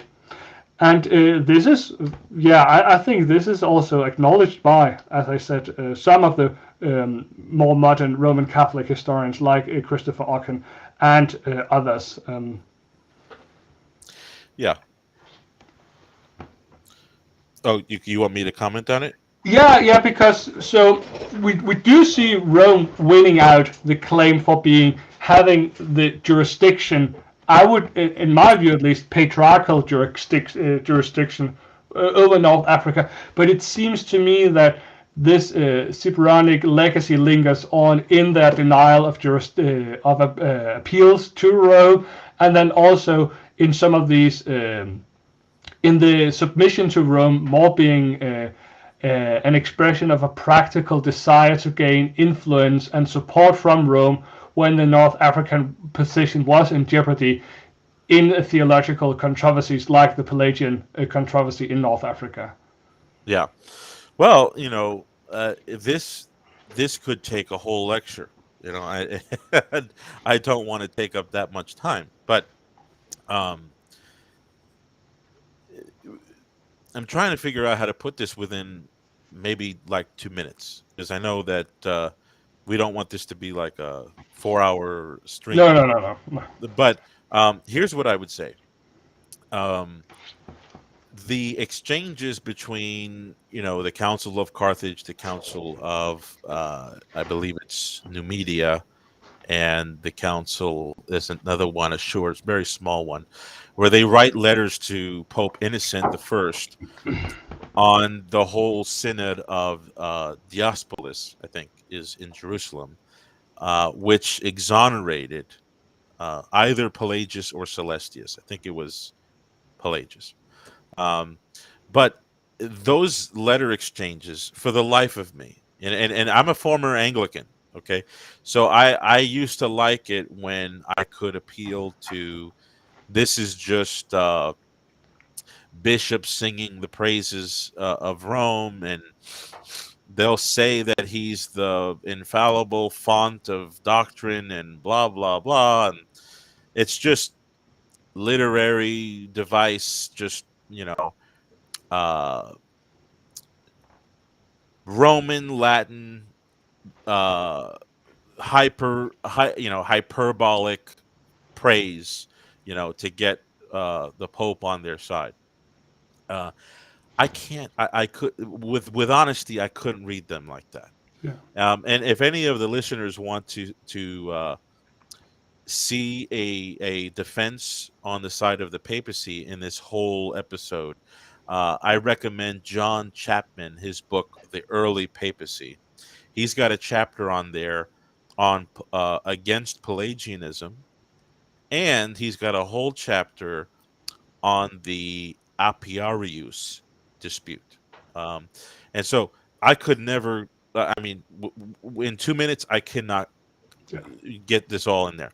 But in those letter exchanges, I see claims to universal jurisdiction on divine institution, and which is divinely irreversible. I see Augustine in particular making a comment about it in one of his letters. Not to the Pope. So he's not writing to the Pope. He's writing to somebody else about how the Pope responded to those appeals. And he says the Pope did not act anywhere outside of his boundary. No, he didn't say anything outside of his boundary. He didn't act in any way outside of his boundary. So you have that. You have the fact that North Africa had been submitting to appeals to Rome for years prior to this issue in 418. I think it's 418 or 419. There's one council that met in 418, another council that met in 426, which is actually a more hostile council. But you have appeals even from lower clerics, like priests, going to Rome directly and then getting a decision from Rome and coming back with papers. Even myself as a Catholic, I think that that's kind of irresponsible because how are you going to judge a case across the ocean? Yeah. It doesn't make any sense. But what we see is that North Africa definitely believes that Rome has superior doctrinal authority. When it comes to the matter of doctrine, Rome is the last word. That seems clear to me. I know there's a whole dispute on Zosimus versus the council with Aurelius of Carthage. That's another story we could talk about. Yeah. But Africa hears appeals before this council in 418. In 418, they get fed up with Rome sending people back to Africa with papers of innocence when Rome didn't know anything about the situation, had, in all honesty, no moral business to investigate the matter. And so they said, no, this is no longer going to be the case. Now, interestingly, Alypius and Augustine do not sign the acts. Why don't they sign the acts? We don't know. But they were definitely there. But they didn't sign the acts. And it's possible that Augustine didn't feel like he could. Because Do you know where? I wasn't aware of that. Who mentions that? Yeah, this is. I can get you the PL. I don't know if it probably take me about 10 minutes to find the link. It's fine. Yeah, you can do it later. It's okay. Yeah, no, I can. Do you remember where you read that? Yes, I have several. I have several sources I could send you. Maybe you could put them in the show notes afterwards. Yes. But I'm sorry, I should have had that. If I was going to say, it's fine. It's fine. Now, it could be that he didn't sign because he left early. There could be other reasons why he didn't sign. Okay, but Augustine seems to, and this is confirmed by non-Catholic historians too. So you got Catholic historians out there that are saying that Augustine was a patriarchal conciliarist, and then you've got Anglicans and Lutherans saying he was a straight-out papalist. It's these days, like you said, we can see that kind of thing. Yeah. But even after that council, we see Africa continuing to allow appeals. We see this in the situation of Anthony Fusula, which, some scholars say, well, that happened during the council, that happened during the time. I think most scholars today believe that was after the Council of Carthage. There was a letter from Augustine concerning, it was a letter to a bishop named Auxilius, and this is dated now around 427. So this is even after the more feisty Council of 426. And there, Augustine is submitting to an appeal to Rome. So, not even a decade after that council. Yeah, so I think, those are some really good points you bring up, because it does get quite complicated. I think maybe the case with Cyprian is more clear-cut. Either we can say, I think he was right, and you can say, well, he was probably mistaken, at least on this point. Maybe he was a bit inconsistent. In the 4th and early 5th century, it does get much more complicated, because you really have things pointing in both directions.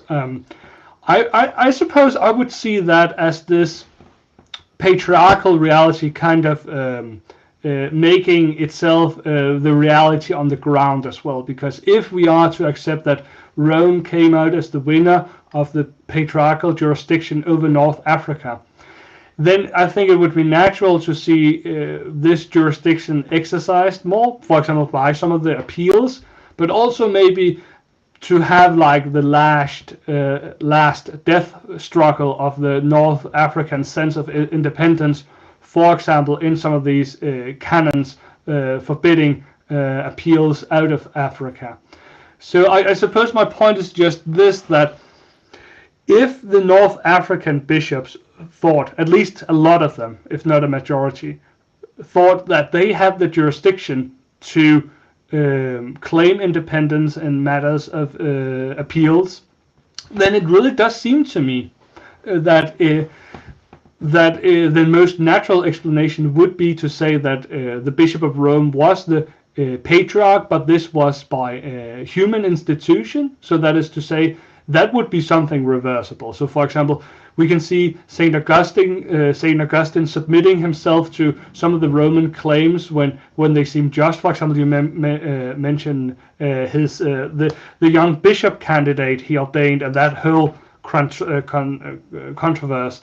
And he submitted and followed Rome, and also he was more than happy and excited about the Roman the Roman judgment in the Pelagian controversy, and often pointed to those judgments by the Bishop of Rome as having actual authority. So it's not as if Saint Augustine like ignored Rome or anything, but it just seems to me the most natural explanation would be that was because Rome then had become, through human institution, the local patriarchate. Because and I think if you want to comment on this, I will let you, because I think I would have a different question afterwards. Um, Yeah.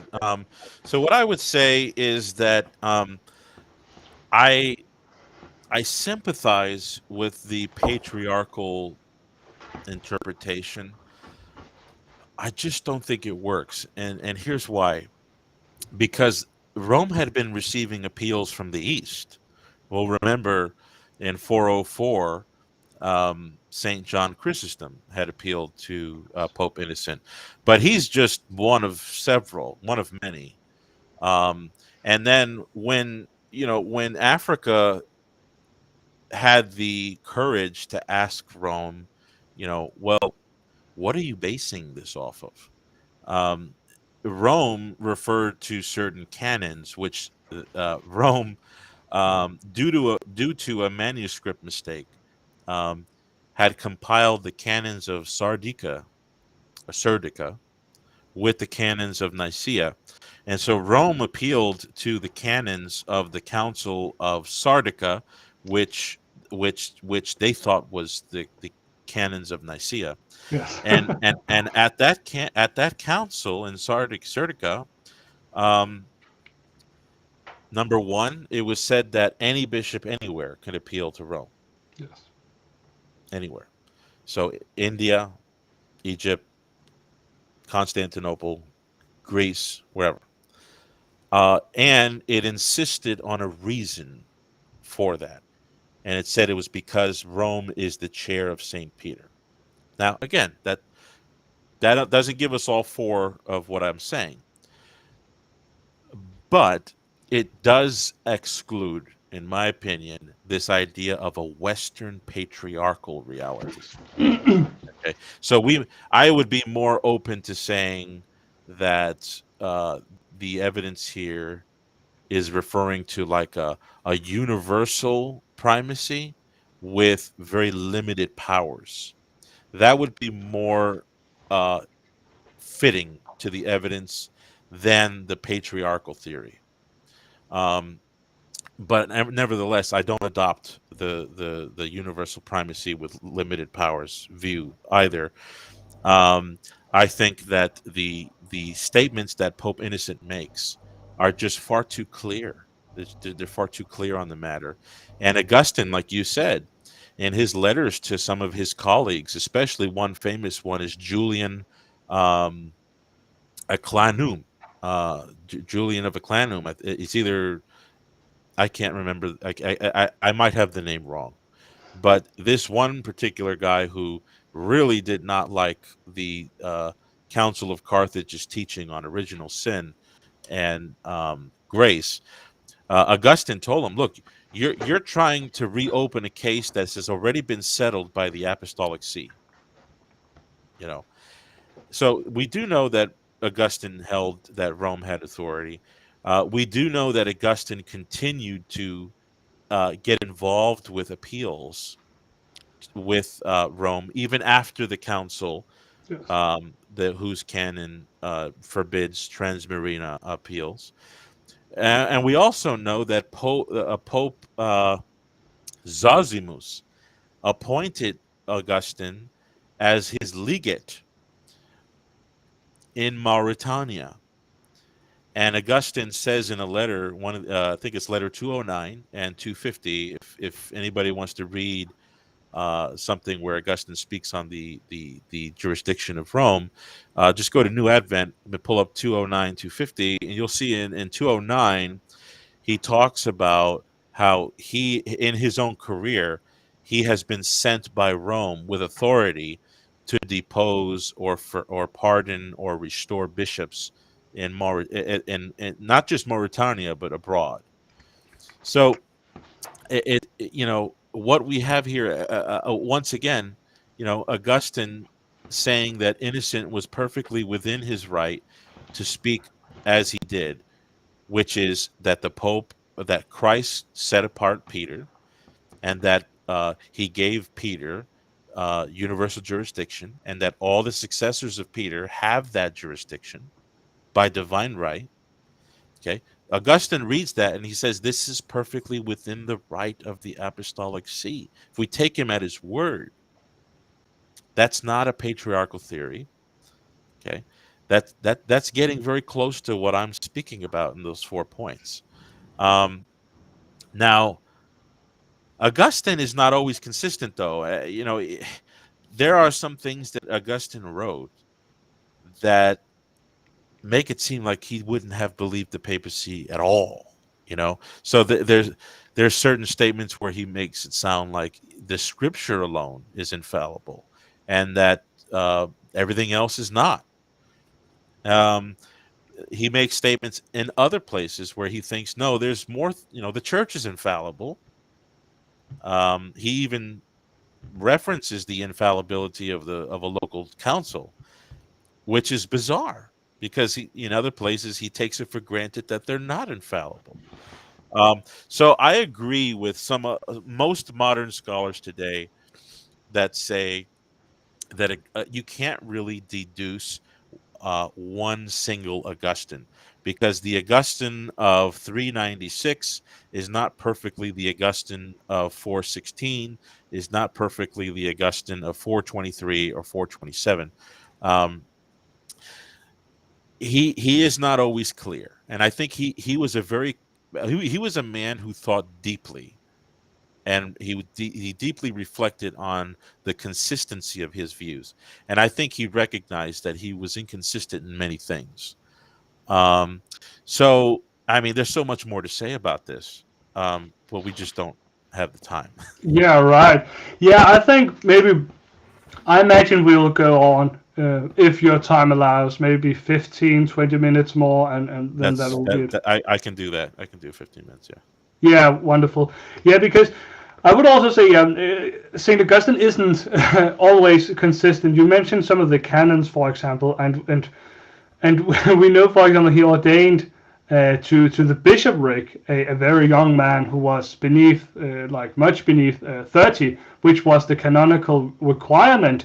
So the way I read that is that he saw these many of these canons as expressions of human authority. That is to say, they are naturally authoritative, but they are not instituted by divine right.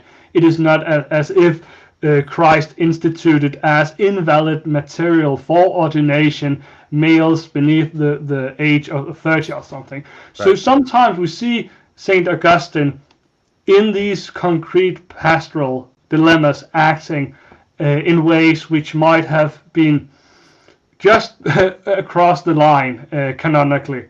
And that's also the way I would read sometimes his dealings with the Roman See.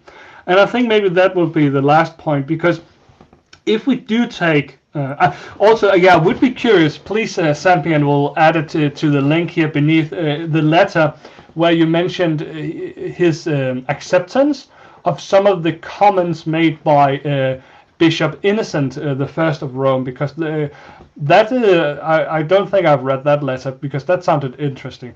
Also, I've never heard him talk about any church council as infallible. That sounds very interesting, because, as you know, we have discussed St. Augustine and his view of authority, and especially concerning whether Scripture alone was the only source of infallibility, or whether there in the mind and theology of St. Augustine existed more sources. So if you have any sources there, I would also love to add them to the description here after we are done.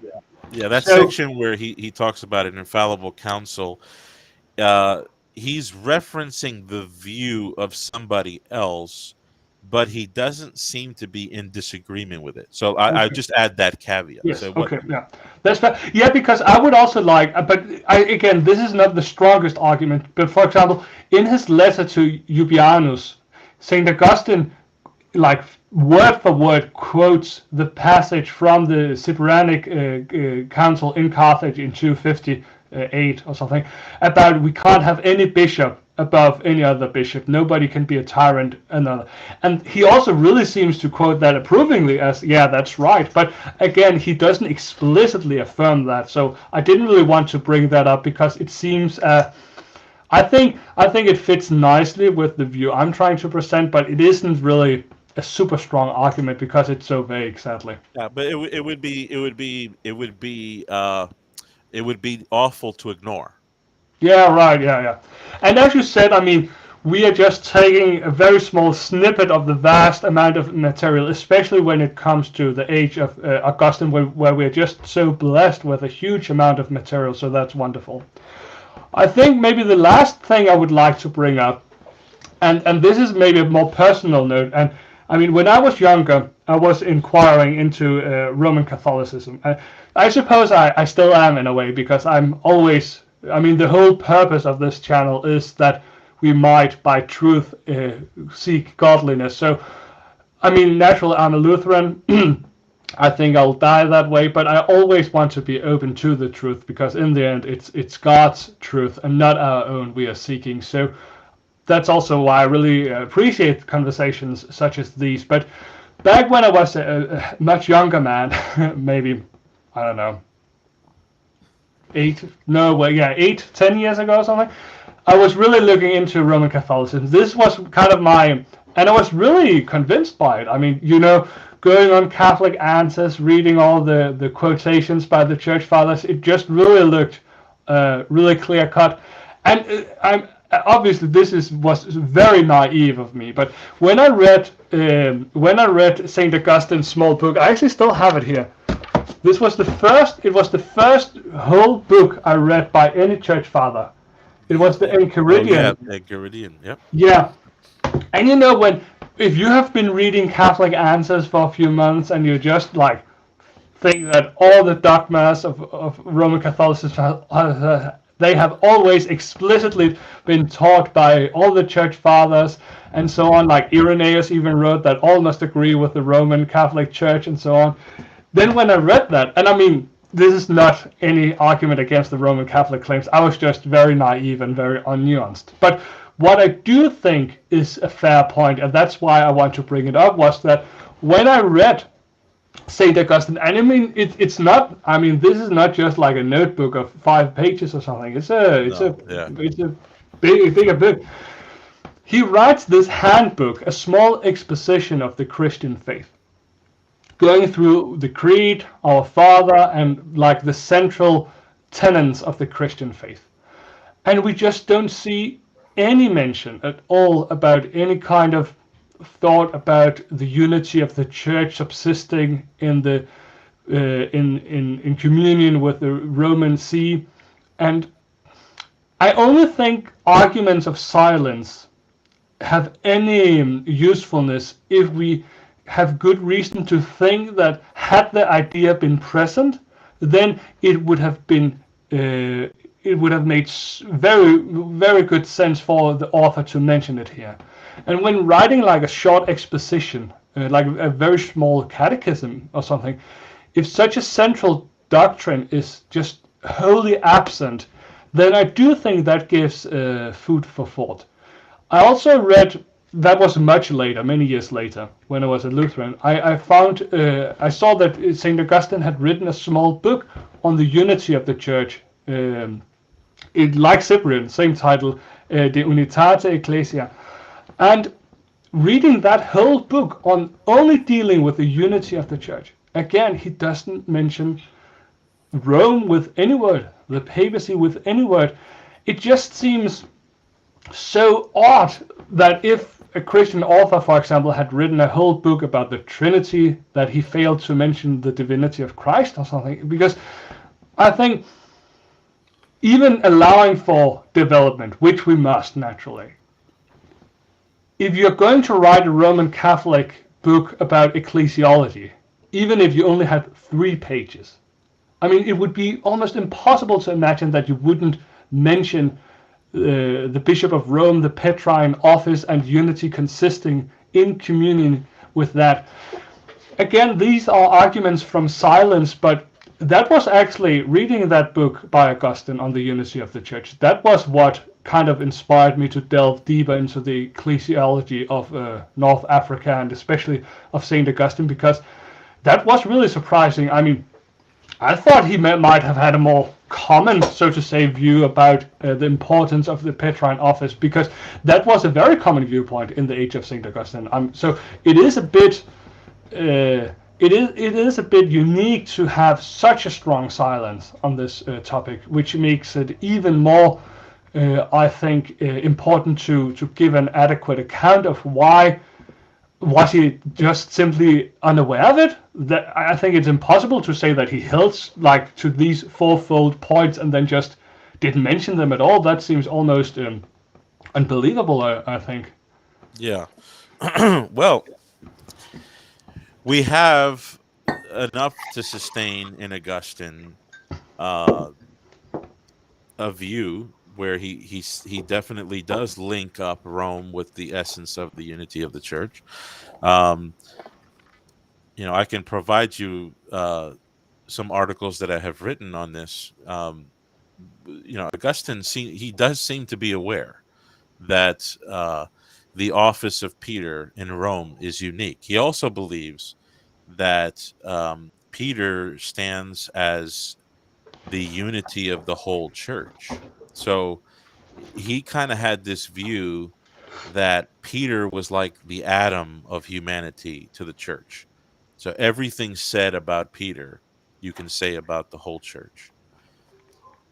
Sort of like a totus, the whole Christ, totus Christu, the whole Christ, the unity of the body is somehow like a Platonic effect in the person of Peter. So when he told Peter, "And on this rock I will build my church," he was saying that to the whole church. So that comes up in sermons. It comes up in letters. It comes up in commentaries. So it's not something that's absent from Augustine's thought. But what I would say is, and also like the things we were mentioning before, whenever there was a juridical procedure, Augustine seems to understand. He's well aware of this procedure that he doesn't think is man-made. He thinks it's divine, about the apostolic see of Peter in Rome. But the beauty of Catholicism is not the papacy. The papacy is kind of like an umpire. If you said, "Hey, what?" I gather this from an analogy that was given one time by Father Robert Barron. He was Father Robert Barron then. Now he's Bishop Barron. But he said, if you were to write a book on loving the game of baseball, how much would you devote to the intricacies of the umpire or the rules in New York, or the headquarters on the rules for, when adjustments have to be made, and when whether this season they're going to allow people to lead off from first base, or if they have to keep their foot on first base, or like that's not the beauty of the faith. I think a lot of Catholics need to stop thinking about the papacy, because it's an apologetic issue, so it comes up quite a bit, but it's certainly not what we're supposed to be thinking about, in terms of what the essence of the faith is. The essence of the faith is Jesus Christ, and everything, we can see Catholics writing books, like St. Francis de Sales, his book on the spiritual life. What's that all about? That's about becoming holy. It's about being a spiritual man, loving Christ. He's got another book on how to be a Christian, how to learning the art of loving God. These, you don't see anything about papal infallibility or papal primacy or anything like that. So I think your point is good. It's not all, it is something to think about. Hey, yeah, why doesn't it come up? Yeah, I think that's a good question. I don't think it's a bad one.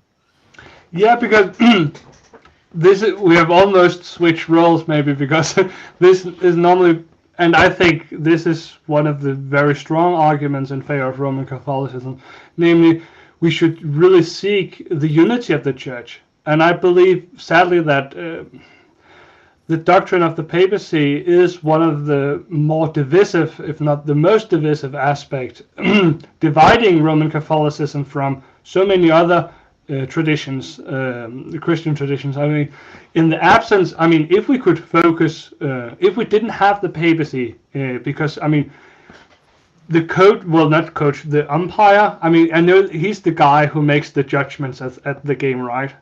The Yes, yeah, umpire? he's the whether a ball is a ball, a strike is a Yeah, right, yeah. strike. Yeah, Yeah, exactly. And I mean, he naturally he's so important to have, but I just think like this divinely instituted uh, office with supreme jurisdiction throughout the whole church. If we could like put it down a few notches, I already gave Melanchthon's view. We could have like a pope by human institution having the supreme jurisdiction over the church. Maybe the Eastern Orthodox could even come in and agree under some other system. I mean, because if that doctrine really isn't that important, and I know that's not what you're saying, naturally, that's not what you're yeah, saying, but I really think maybe one of the reasons why we use so much time discussing it is because that is a roadblock we need to solve somehow. Maybe by the Protestants jumping over it and coming into the fold of the Roman Catholic Church, or by, yeah, I don't yeah. really, yeah. No, it is important. I heard one priest put it this way: um, a human body is flesh, but it is also a skeleton. You can't have one without the other. And No. so, the beauty of the faith, like the Enchiridion, even the essay of the church's unity is not Peter or the papacy, it's Christ. I mean, there's so much to talk about Christ on Yes. the unity of the church. I mean, I don't recall Augustine really going into um, the intricacies of the episcopal office or conciliar procedure or anything like that in the unity of the church. I mean, he does talk about the altar, the Eucharist, the body of Christ, the total Yes. people, the head and body. Yes. Um, that I mean, Catholics. I have books of theology written by Catholic theologians on the mystical body of Christ. Yes. That's what Augustine thinks of when he primarily when he thinks about the unity of the church. So, but you can't have a human body that's just flesh because then there's nothing to keep it up, and you can't just have a skeleton because then you don't have any life. So we believe the visible government of the church is like the skeleton, and the life of the church is the flesh. You know, skeleton is not something that uh, is supposed to whet our appetite. Yes. I don't think Catholics are, all that there's something about the government of the church or the bishops or the papacy that's supposed to be, that's supposed to move us. What moves us is Christ. Yes. And we believe in the papacy and we believe in the episcopal government of the church because Christ created it. It was the will of Christ. That's why we believe in baptism. The same reason we believe in everything else that we believe that Christ did. So we support it in that direction. Um, and if it were the case that Augustine didn't say anything essential about Rome and Peter, then I would say, yeah. I mean, the fact that he doesn't bring it up in his treatise on the unity, um, that could be silent evidence against the papacy. But there's just too much there that he admits in other places that um, it's unfortunate that he didn't clarify, but there's just we have to read all of Augustine to be fair to Augustine.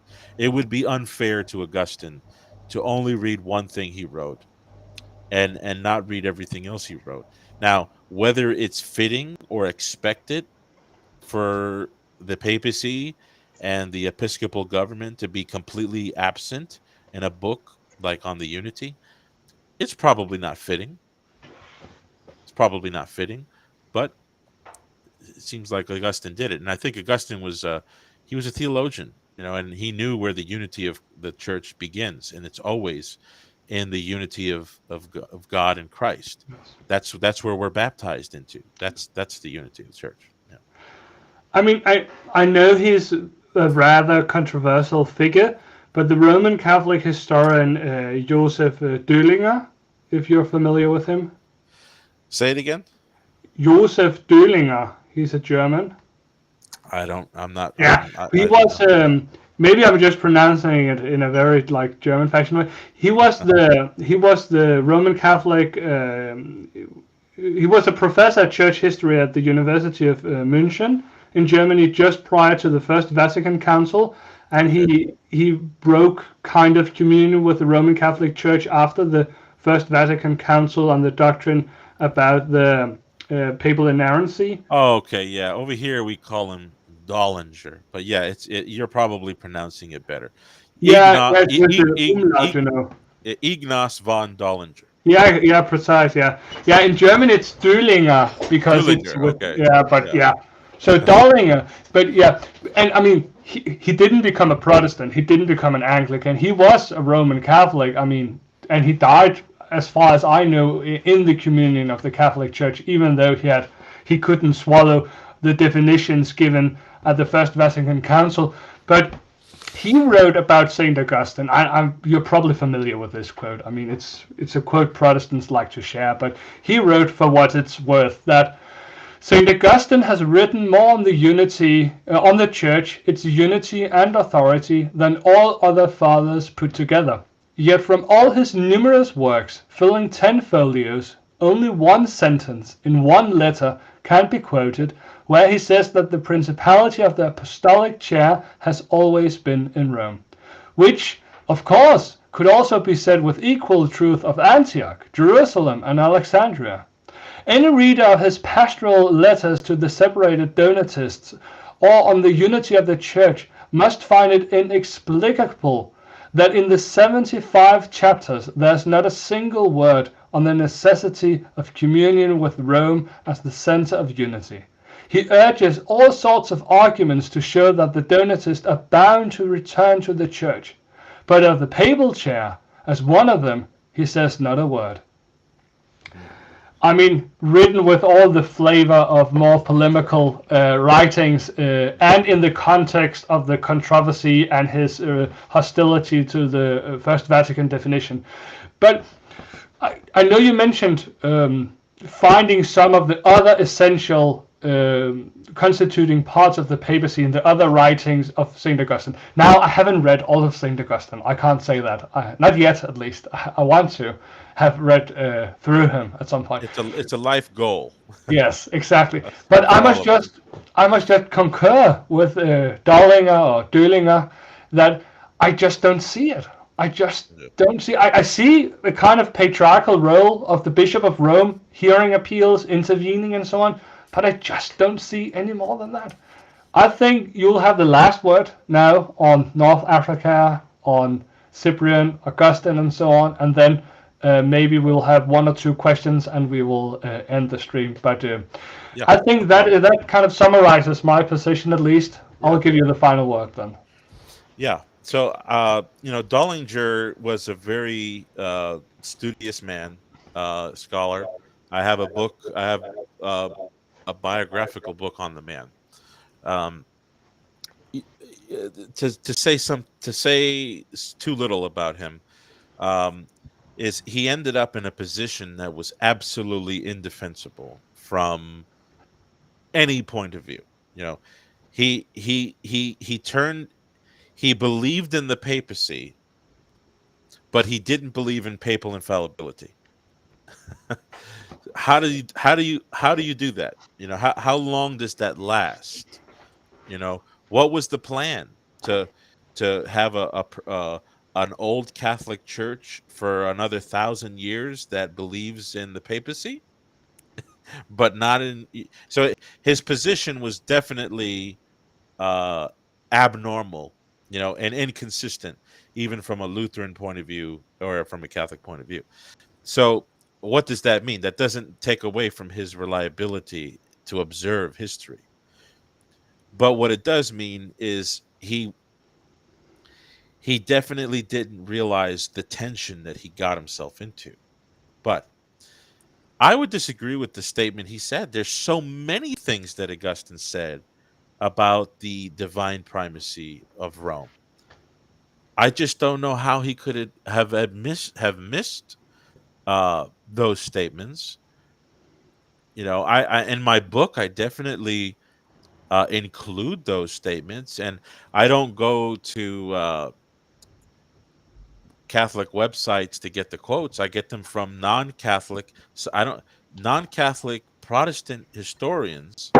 You know, that Dollinger, they're much farther away from the papacy than Dollinger is, than Dullinger was, and yet they could easily clean up that statement, correct that statement, um, and so it's just a matter of reading more of the sources. I think I don't think that we can say that the claims of Rome nor the reception of those claims in Africa can be whittled down to a patriarchal significance.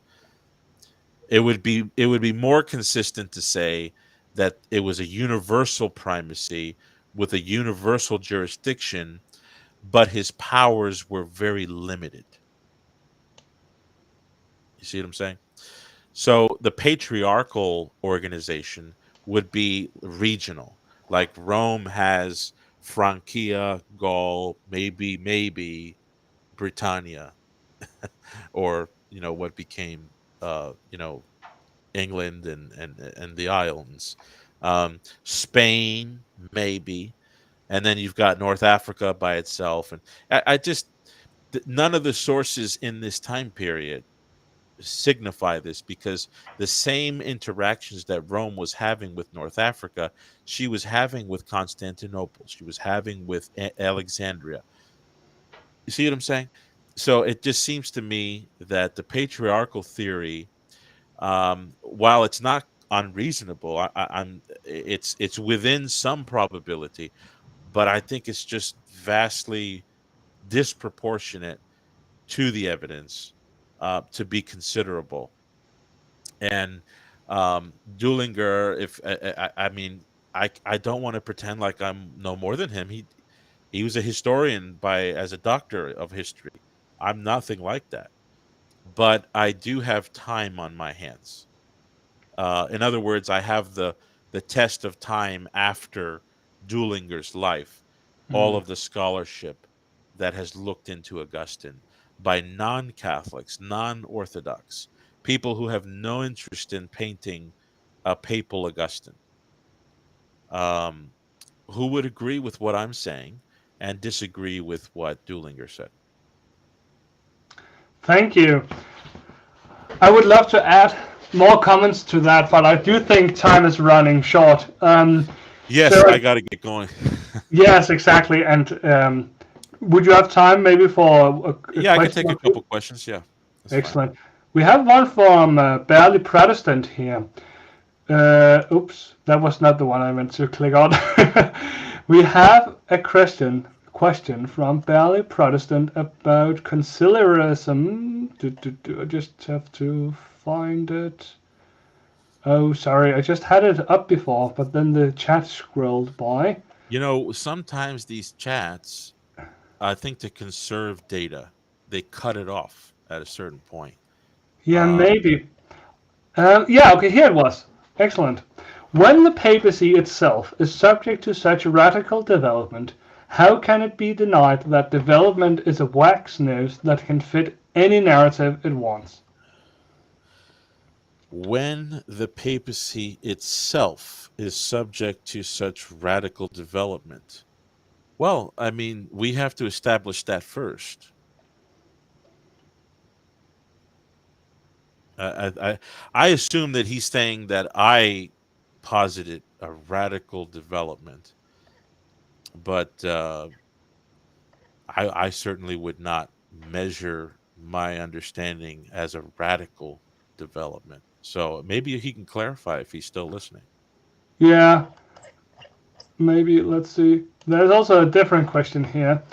Since the ancient church believed that Peter and Paul founded Rome, and we know that that's false, how does the papacy trace apostolic succession via Peter and Rome?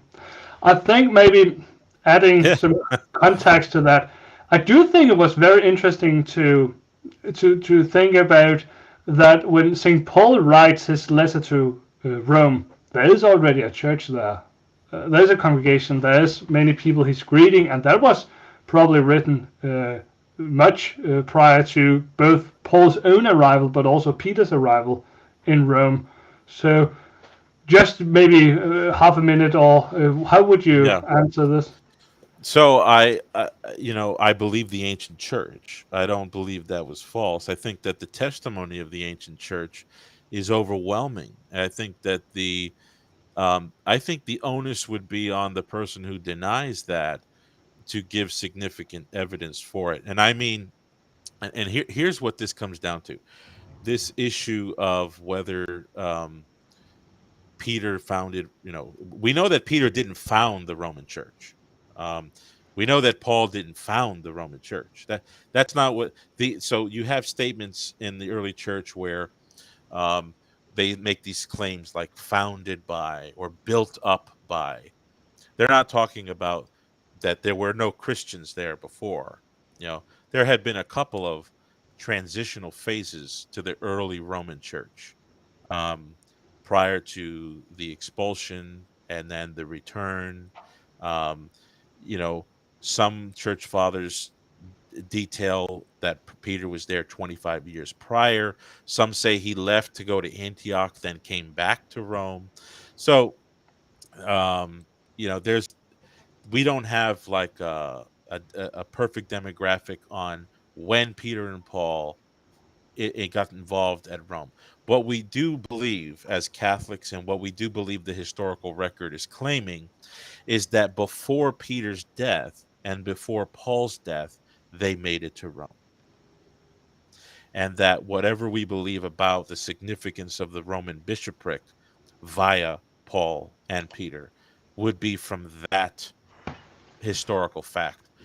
I I mean, I don't know any reputable scholar today that denies Peter and Paul went to Rome. Of Right. course. I would also personally affirm that Peter and Yeah. Paul went to Rome and that they died their martyrdom in Rome. I think that is, we have very good sources for that. But just to offer my own thoughts, what I do think is very interesting when dealing with this question is that there was a church present in Rome prior to the arrival of the two apostles, and it would seem very unfitting to have St. Peter arrive at Rome and then reordaining already ordained clergy, or else deposing the clergy there. So again, it's not any knockdown argument or anything, but I do think this seems to at least ask some questions regarding as to how Petrine succession functioned in the Roman bishopric, and that gets into the question of the bishopric and how it functioned in the very early church. But that's a whole other discussion. Yeah, I think that what needs to happen, because I've seen some of these exchanges that happen, like between Dr. Gavin Ortland and Joe Heschmeyer, Trent Horn. I think what needs to happen is a symposium um, that could last 10 to 12 hours, Yeah, where we can go through the sources, show what's being said, because it's just with an hour or two, you just can't get to the details enough. yes. And so yeah, maybe that's in store for the future. But I think that the monoepiscopacy in Rome is definitely a subject worth having like a symposium on, not Right. just some. Yeah, I could never do justice in some Q&A to that. Right, right, yeah, yeah, and me neither. I would just park that question as one deserving a lot of time and a lot of studying, because that is an important and also very interesting question. I think that we will take a last question here. I think that's for you. David Charles asks, didn't the councils of North Africa, Hebrew and Carthage, where Augustine was present, consult with the canons? Consult the canons with Rome. Sorry, do you know that? So I think he might be referring to Pope Damasus's review of the biblical canons. Maybe the canonization of, not Oh, the canons of canonization, Scripture. but the list of the list of the books read in the churches. That I think that's what he's referring to. I'm not Uh, sure. maybe he means the canons, like the canonical laws about not appealing across the sea. Well, if he's talking about that, he's talking about one council, not that was not held in Oh, Hippo, that was held in Carthage. yes. Um, that yeah, so he was definitely there, but he curiously does not sign. And before, during, and after that council, Augustine was either involved in or processing with appeals to Rome. Uh, close to 10 years after that council. So in the Roman Catholic view, a local council's decisions are not finalized until Rome reviews it, and Carthage admitted this. Okay. Uh, but yeah, so yes, he was there. Alypius was one of his close associates too. That also got involved with appeals to Rome. They're both of their names are not on there, which is curious because you know, why did neither of those two sign? We don't know. So, I mean, I know that I have some books here. One of the best books, if you want to get anything on the view of Augustine and the early, the early Roman primacy, is Rome and the African Churches. The letters are probably backwards, but Rome and the African Churches by J.E. Merdinger. And this is a Yale University Press book on the history of North Africa.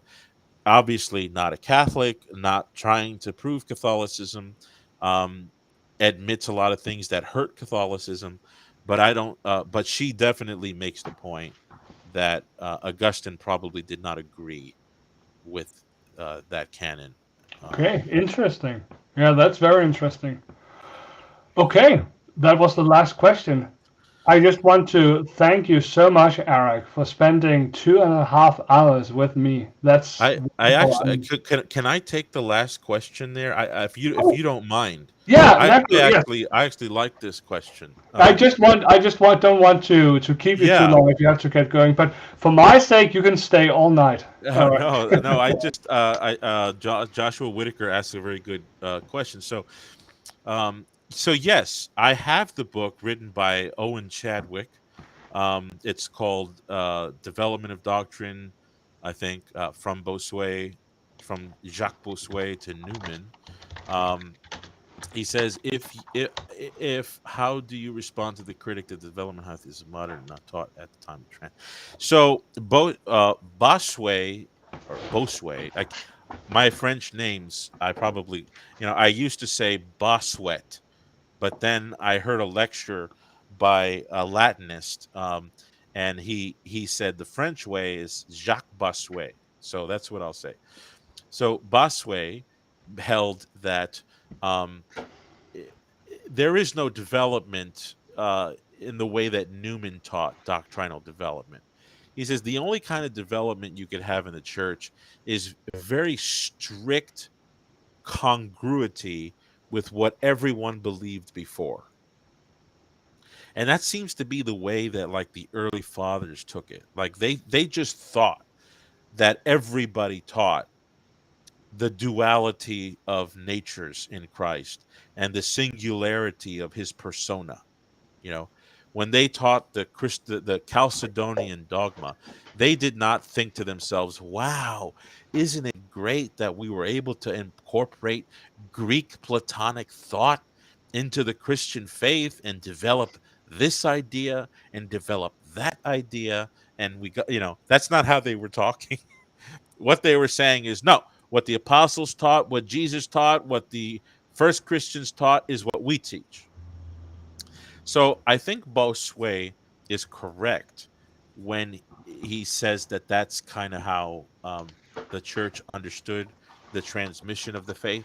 However, I think what Newman does, which is superior to what Bossuet, because Bossuet, he's going to have a hard time in the modern academic hall of history. I mean, they're going to show him all kinds of discontinuity on things like images, veneration of saints. I mean, Bossuet thinks that Jesus may have made icons. I just So want, just on that note, one of my friends, this is a meme, so take it with a grain of salt. But one of my friends, he made this meme, which I think is quite in regard to what we are discussing now. So it's about the Second Council of Nicaea and how they view the veneration of images. And you can either and he says that all the historical evidence says iconodulia isn't apostolic. So you can either accept that reality and become a Protestant, or you can reject the data, the historical data, which is a bad view of history, and be orthodox, or you can just go with Newman's development hypothesis and become a Roman Catholic. But that, as you said, and as you said, that pretty much denies the thinking of the many of the church fathers, at least, because we do see some very strong claims made at the Council of Nicaea that this is the faith of the apostles. This is handed on. I went to Cyprus during high school to the monastery where it is said that the icon painted by the apostle Luke is kept. yeah, So yeah. yeah. No, I would say Bossuet's idea is historically correct in terms of what the consciousness of the early church. However, you do have a couple of reflective thinkers like Saint Vincent de Lérins and Saint Augustine, of all people. Saint Augustine talks about the development of doctrine. And it comes up in Aquinas a bit, and so it's not something that was created by Newman. No. Newman was the best one to sort of put it all together in thought. But yeah, I think that Newman's theory has it's got to be one of the most misrepresented theories out there, because it really does look like Catholics are pulling a bunny out of a hat with some of the things we teach. And so because it looks that way, there's a lot of fun that can be had with Newman. But I think if we had enough time, we could talk about what he thought was the conditions. And you said you read his essay, so Yes. he's got certain notes of Yes. development. So you could actually use his theory to refute Catholicism. You could do that, because all he's giving us is the certain rules of doctrinal development, Yes. which I think if he ever went back to Anglicanism, I think he would have still held it, But you could use, it's kind of like scholasticism, scholastic thought. You can use scholastic method to refute Catholic teaching. I don't believe it can happen, but you could do it in theory. There's nothing, so you don't just, scholasticism, that bug-eyed view of reality and theology and nature and all that. Yeah, but you can use it to prove your anti-Catholic beliefs. So in other words, what Newman and the scholastic method are giving to the world are not somehow cooked up Catholic recipes. You can use it against us. I Use think we might be able to talk about the development of doctrine Yes, hypothesis that's because absolutely true. because as I also said in the beginning, we must all admit some kind of development. I personally find the image of Vincent of Lorraine very beautiful about an infant growing into adulthood, about how the small, tender baby limbs. I mean, we are both fathers. We have seen Yeah, our boys grow. It's magical. It's wonderful. But that child need to be there. Those limbs need to absolutely. be there. You can't add on any new doctrines, and I think that's where the rubber hits the road. And we could go Yes, through many examples, but I must say I do think your view of the papacy is in that more stronger, more rigid understanding of just development, because we really have, by those fourfold definitions, which I do personally think we have a very just, a very fair standard. The only critique I would have of Newman is that his criteria of viability seems to have been thoroughly disproven by Islam, for example. I mean, yeah. No, Newman. Newman, if he lived today, I'm almost certain that the first thing on his plate would be to revise his essay. yeah, right, yeah, yeah. Yeah, but anyway, I do have to go. Yes. I do apologize. Yeah. No, it's fine. You have given me so much of your time and been very generous. I just want to thank you so Oh, I much had a for. blast. Thank you so much. Yeah, it was wonderful. I hope we can do it another time, a conversation like this. I thought it was very enriching, I'm looking forward to look deeper into some of the resources you mentioned and provided. Yeah. So, if you want to give to share where we can follow your Oh, work, you yeah, have a that's right. YouTube channel. You've written some books, even. We would love Yeah. to hear about that before we end. Yeah, so a lot of people see me on the internet. They say, "Oh, that's the papacy and the Orthodox guy." Well, I'm happy to say it's not my favorite topic. So I've written some books. So I did have to. I did write a book on the Filioque controversy. So this is the controversy that split East and West in the 11th century going forward. Um, this is a nice little handheld book. It's 400 pages. It's very readable. I wrote it for people who are not as familiar with the subject, but it definitely gets deep as you go in. So it's almost like an education on the Holy Spirit Trinity, all the way into the Filioque. If you want to get that to learn about that, please do. Then this is another book I wrote called Melchizedek and the Last Supper, biblical and patristic evidence for the sacrifice of the Mass. And this is just actually a plunge into the Old and New Testament and the early fathers on the Melchizedekian nature of the supper, which is far too complex to talk about right now. And a lot of people who see this on Amazon are like, "Yeah, that doesn't look interesting at all." Um, but a lot of people have said that they did like this book a lot, much more than the Filioque book. So, and you can see me at my YouTube channel, Classical Christian Thought, or my website, erickybarra.org. That's ERICKYBARRA.org. Thank you so much. I will also remember to link at least to one of your blog posts about Saint Augustine and the papacy down in the description, so Yeah. you'll be able to find the blog of you, Eric. Thank you. And thank you so much, Eric. God bless you, your family, and thank you for enriching all of us. I'm looking forward to a new time. Maybe we can have another discussion. But until then, thank you so much. And let's pray that God can use this conversation to lead us all unto godliness. Amen. Likewise. Thank you.